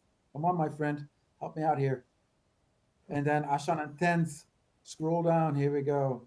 Enkik in 11th. Turkish 12 and 12th. Chennai in 13th, Ikonkagul in 14th, Alpi in 15th, Korpusula in 16th, and then the 3 disqualified 17th, 18th, and 19th. That's an interesting development. Good start for Kanabuta. Good win, but 2 are sailing the shortest distance. But let's go in and see, when did we lose Kasiak? There he is. We lost him at the bottom gate mark. Fifth, yeah, the 5th gate. I don't know what happened. In the there. race from 5th gate to the top mark, from bottom mark to top mark, somehow we lost. No, from the top mark to from the top mark to the reach mark, we lost him. No, bottom to reach. Mm-hmm. So that's Interesting sad for development. him. We'll find out how that's going to end up. Yeah. So we will go in. Love it. So it's a bit more juicy in the end. Like it. You like the juicy stuff, huh? Let's. I will just wait. I will go to the other screen here and wait for the scoreboard to come in. And when the scoreboards come in, Norman, then we don't want to see you, because then we go in studio and just save the scoreboard. But we can't turn you off. We're still going to hear your voice. So if somebody in the chat don't want to hear Norman, please say to me, then I will turn it off. This is interesting. The scoreboard is coming in now. So let's move away Norman's pretty face and go in and have this scoreboard in here. This is going to be very interesting, Norman. I just say to you, it's going to be very, very interesting. First, we will move away Thomas from studio, and the drums are on, and the new scoreboard is up. Oh, look at that. And they have a medal race coming up. Yeah, So and they have a Dockers- discard. They have a discard. Can you see that? They have a discard. This is no discard, though. Is it? Yes. Yeah, there's what discard here. So medal race will be top 10 going into that. So, Dogbars, Kasiak, Kanobuta, Tour 8-2. They all 4 can win this regatta. And there will Remember, only it's double scoring, so anything can happen, my friend. yeah, but only 8 boats will go into the medal race according to what the Turks are saying. So top 8 will go into the medal race, not top 10. So Are they going to race the F50? I think so. I think they will do a medal race in the F50, or else I will be doing 10 skippers in this medal race. But let's see how it went today. When we go in and see, we can see good races by Dogbars today. A win, a second, a third. Kasiak, second, third, fourth. Kanabuta, 2 wins and 2 medium races. And Tour, 1 win, 2 medium races, and a second. Right. So, looking pretty good there. Yeah. So the top 4, I mean, everyone has still a chance, but the top 4 are really duking it out first, second, and third. But the double point scoring in the end, no discard there. So, and if it's the F50, it's a boat that we hardly see in the finals. Yeah, it's going to be an interesting, wonderful race to come. And thanks for all the other sailors who ending up in 9th to 20th. Thanks for racing there, for sure. And this time we forgot to put Norman in studio. Hello, Norman. Welcome back. Yeah, it's going to be really nice what they're going to do there. So I think it's the EF50 we are going to see in that final. And I will just, the drums is on. Let's see if the EF50 or it's just 8 skippers in the NACRA. It is going to be EF50. There it is. Oh, wow. Nice. And I think the maximum boats on the EF50 is coming, right? That's can't do more than 8, even though they give you the option. You can only do 8 boats in the EF50. Nice. It's going to be interesting because, again, this is a whole nother beast with the border lines around the boat. So you can't get off the, you get penalized if you get out of the border. Reaching start for sure. Super fast racing, 30, 40, 50 knots of racing. Formula 1 on the water for sure. And let's see if anybody trained down that boat. It's similar to the NACRA. It's just double the speed. So let's see there. They are getting ready. The EF50. It's a huge foil boat. It was introduced at CLDP Marseille 3 days before the main event, the grand final in CLDP. Virtua Regatta and CLDP together introduce this fantastic boat, the EF50. It's a huge boat. It looks slow, but in this game, it will hit a maximum speed of 52 knots downwind if you do it right. You have a reach start, so see, you really need to time it, see how fast they are, but they are slow speeding up, so when you're going upwind, you can go from 40 knots to 3 knots within seconds. So very interesting what's going on here. It's not a boat we normally see in a final. Nice. I'm excited about this race. It's going to be awesome. 20 seconds to go, and if you've never been on the sail 12 knots, that's fast. If you sail 20 knots, you're holding onto your hat. And if anything above 20 knots, you're going into berserk mode. Like, what? 30, 40, 50 is extreme sailing. 3 seconds, off we go. Good position of Kurosaka. Oh, slowing down now. Dog Boss in the lead. First. Bizindi, everybody's coming around the reach mark. Very short reach mark because there's the borderline, so you have to get around it without get penalized. There's the first penalty right there for Amira. Too bad. Oh, okay, slow down. So stay with the wind, I would say, in this race course. See the speed, Norman. 45 knots. 36 knots going on. Here we go. Bottom gate. They don't have spinnakers because they have wings. So Turk in second, Kurosaka in third, Kanabuta 5. Penalty to Kanabuta. Tour's unforced mistake. Kano Butter is gonna not looking too good here with the penalty. Dockers in first with 22 meters in the lead. But what to do here? See, he went to the boundary and had to tack. And see, every time they do attack, the boat slows down. Let's see if we can find one that will do attack. It goes from the maximum speed it has. There we have one. And then it goes 8 knots down in speed. And these 8 knots down in speed takes around 5 to 6 seconds to get back in maximum speed. So it's all about upwind. Yeah, in the upwind. In the downwind, it's 5 seconds. So I'm glad you know all the statistics. I've been watching too much e-sailing somehow. I don't know why. The Turkish 6 is in the lead right now. Dockers. Yeah, and he lost to Kasiak. Okay. Yeah. So not the best upwind race. Kasiak might have a chance to win this over. Turk 6 in a nice position though. Yeah. Coming around to the bottom gate. But he is diving over. See. Attacking over, I mean, sorry. And he's losing momentum now. Don't do all these tacks. So this time Kasiak will go to the lead. I think so. Kasiak will speed up. Who's capturing the wind best? It's Tour 6. He's just doing that. Doc Bass in third. He's good. He's good. This is going to be going to the bottom gate right now. Downwind. Here, the jiving doesn't take much speed away, and you can wind directions really quick. Let's see Kasiak. He's going to jive. Let's see what the speed difference is. There. See? 8 knots. 5. Nope. It's just really quickly in a downwind. No problem. 5 seconds it took to get up back in speed. On everything. Go on to them closer. Right there. That's what I wanted to see. That's the action. Very close racing. Wind shadows throwing around, slowing down, going both around the gate. Let's see what happens. Turk 6 still in the lead. Kayaka in second. Only by 30 meters, which is nothing. Dockers just took over second. And it's going to stay in that because he is in the lead. Oh, and a penalty to Kasiaka there. Oh, nicely done. But see, who's now in fifth? Who's now in fourth? Here we go. Kanabuta in fourth and Kariaka in fifth. So, Doc Bass, Kanabuta are fighting for who is going to win this regatta today in the foil boats. Who of them will do the best result now? Second and third. Tour 6 cannot win it, but actually Kanabuta can win it if he keeps this position. Or not dropping to fourth if he's getting third. Wow. This race ain't over until the fat lady sings it. No. Let's see what happens. Close racing. Not much distance on all these fast boats. Watch Tour 6. He's tacking now. Let's see. There.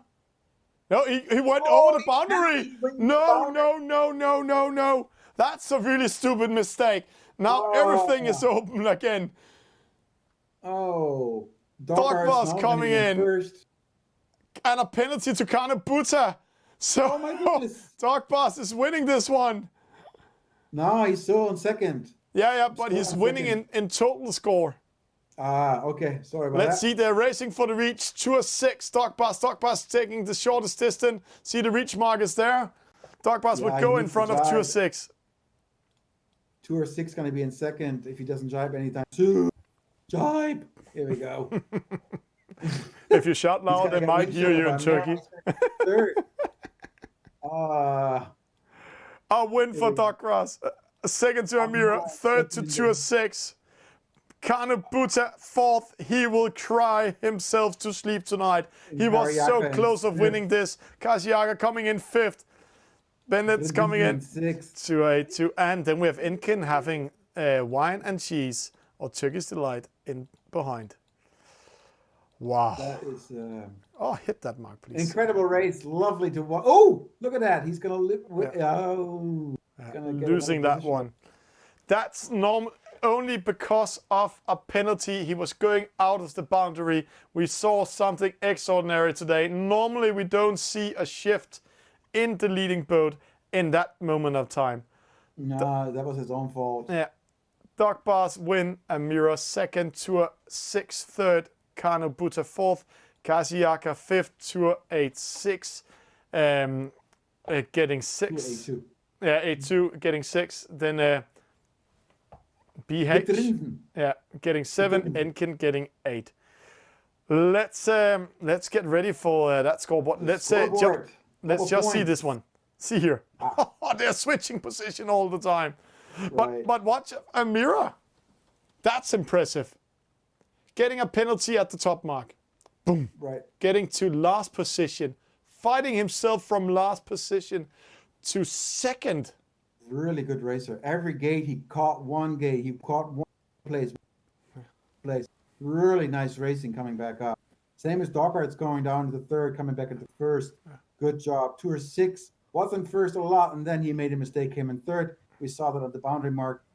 But Karisaka, he was in second, and then he kept second, and then he dropped it to fifth because of a penalty at the bottom mark.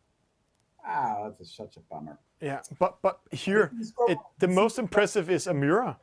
Normally we don't see this in reels in e-sailing. Now the scoreboard is here, Norman.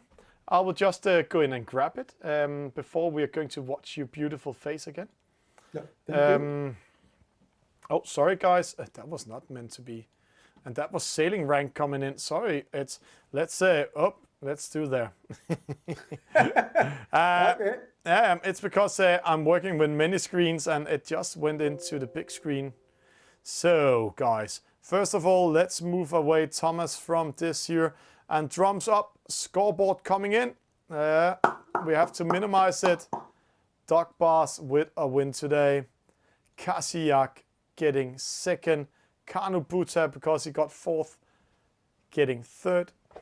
Amira, good race by him, fourth.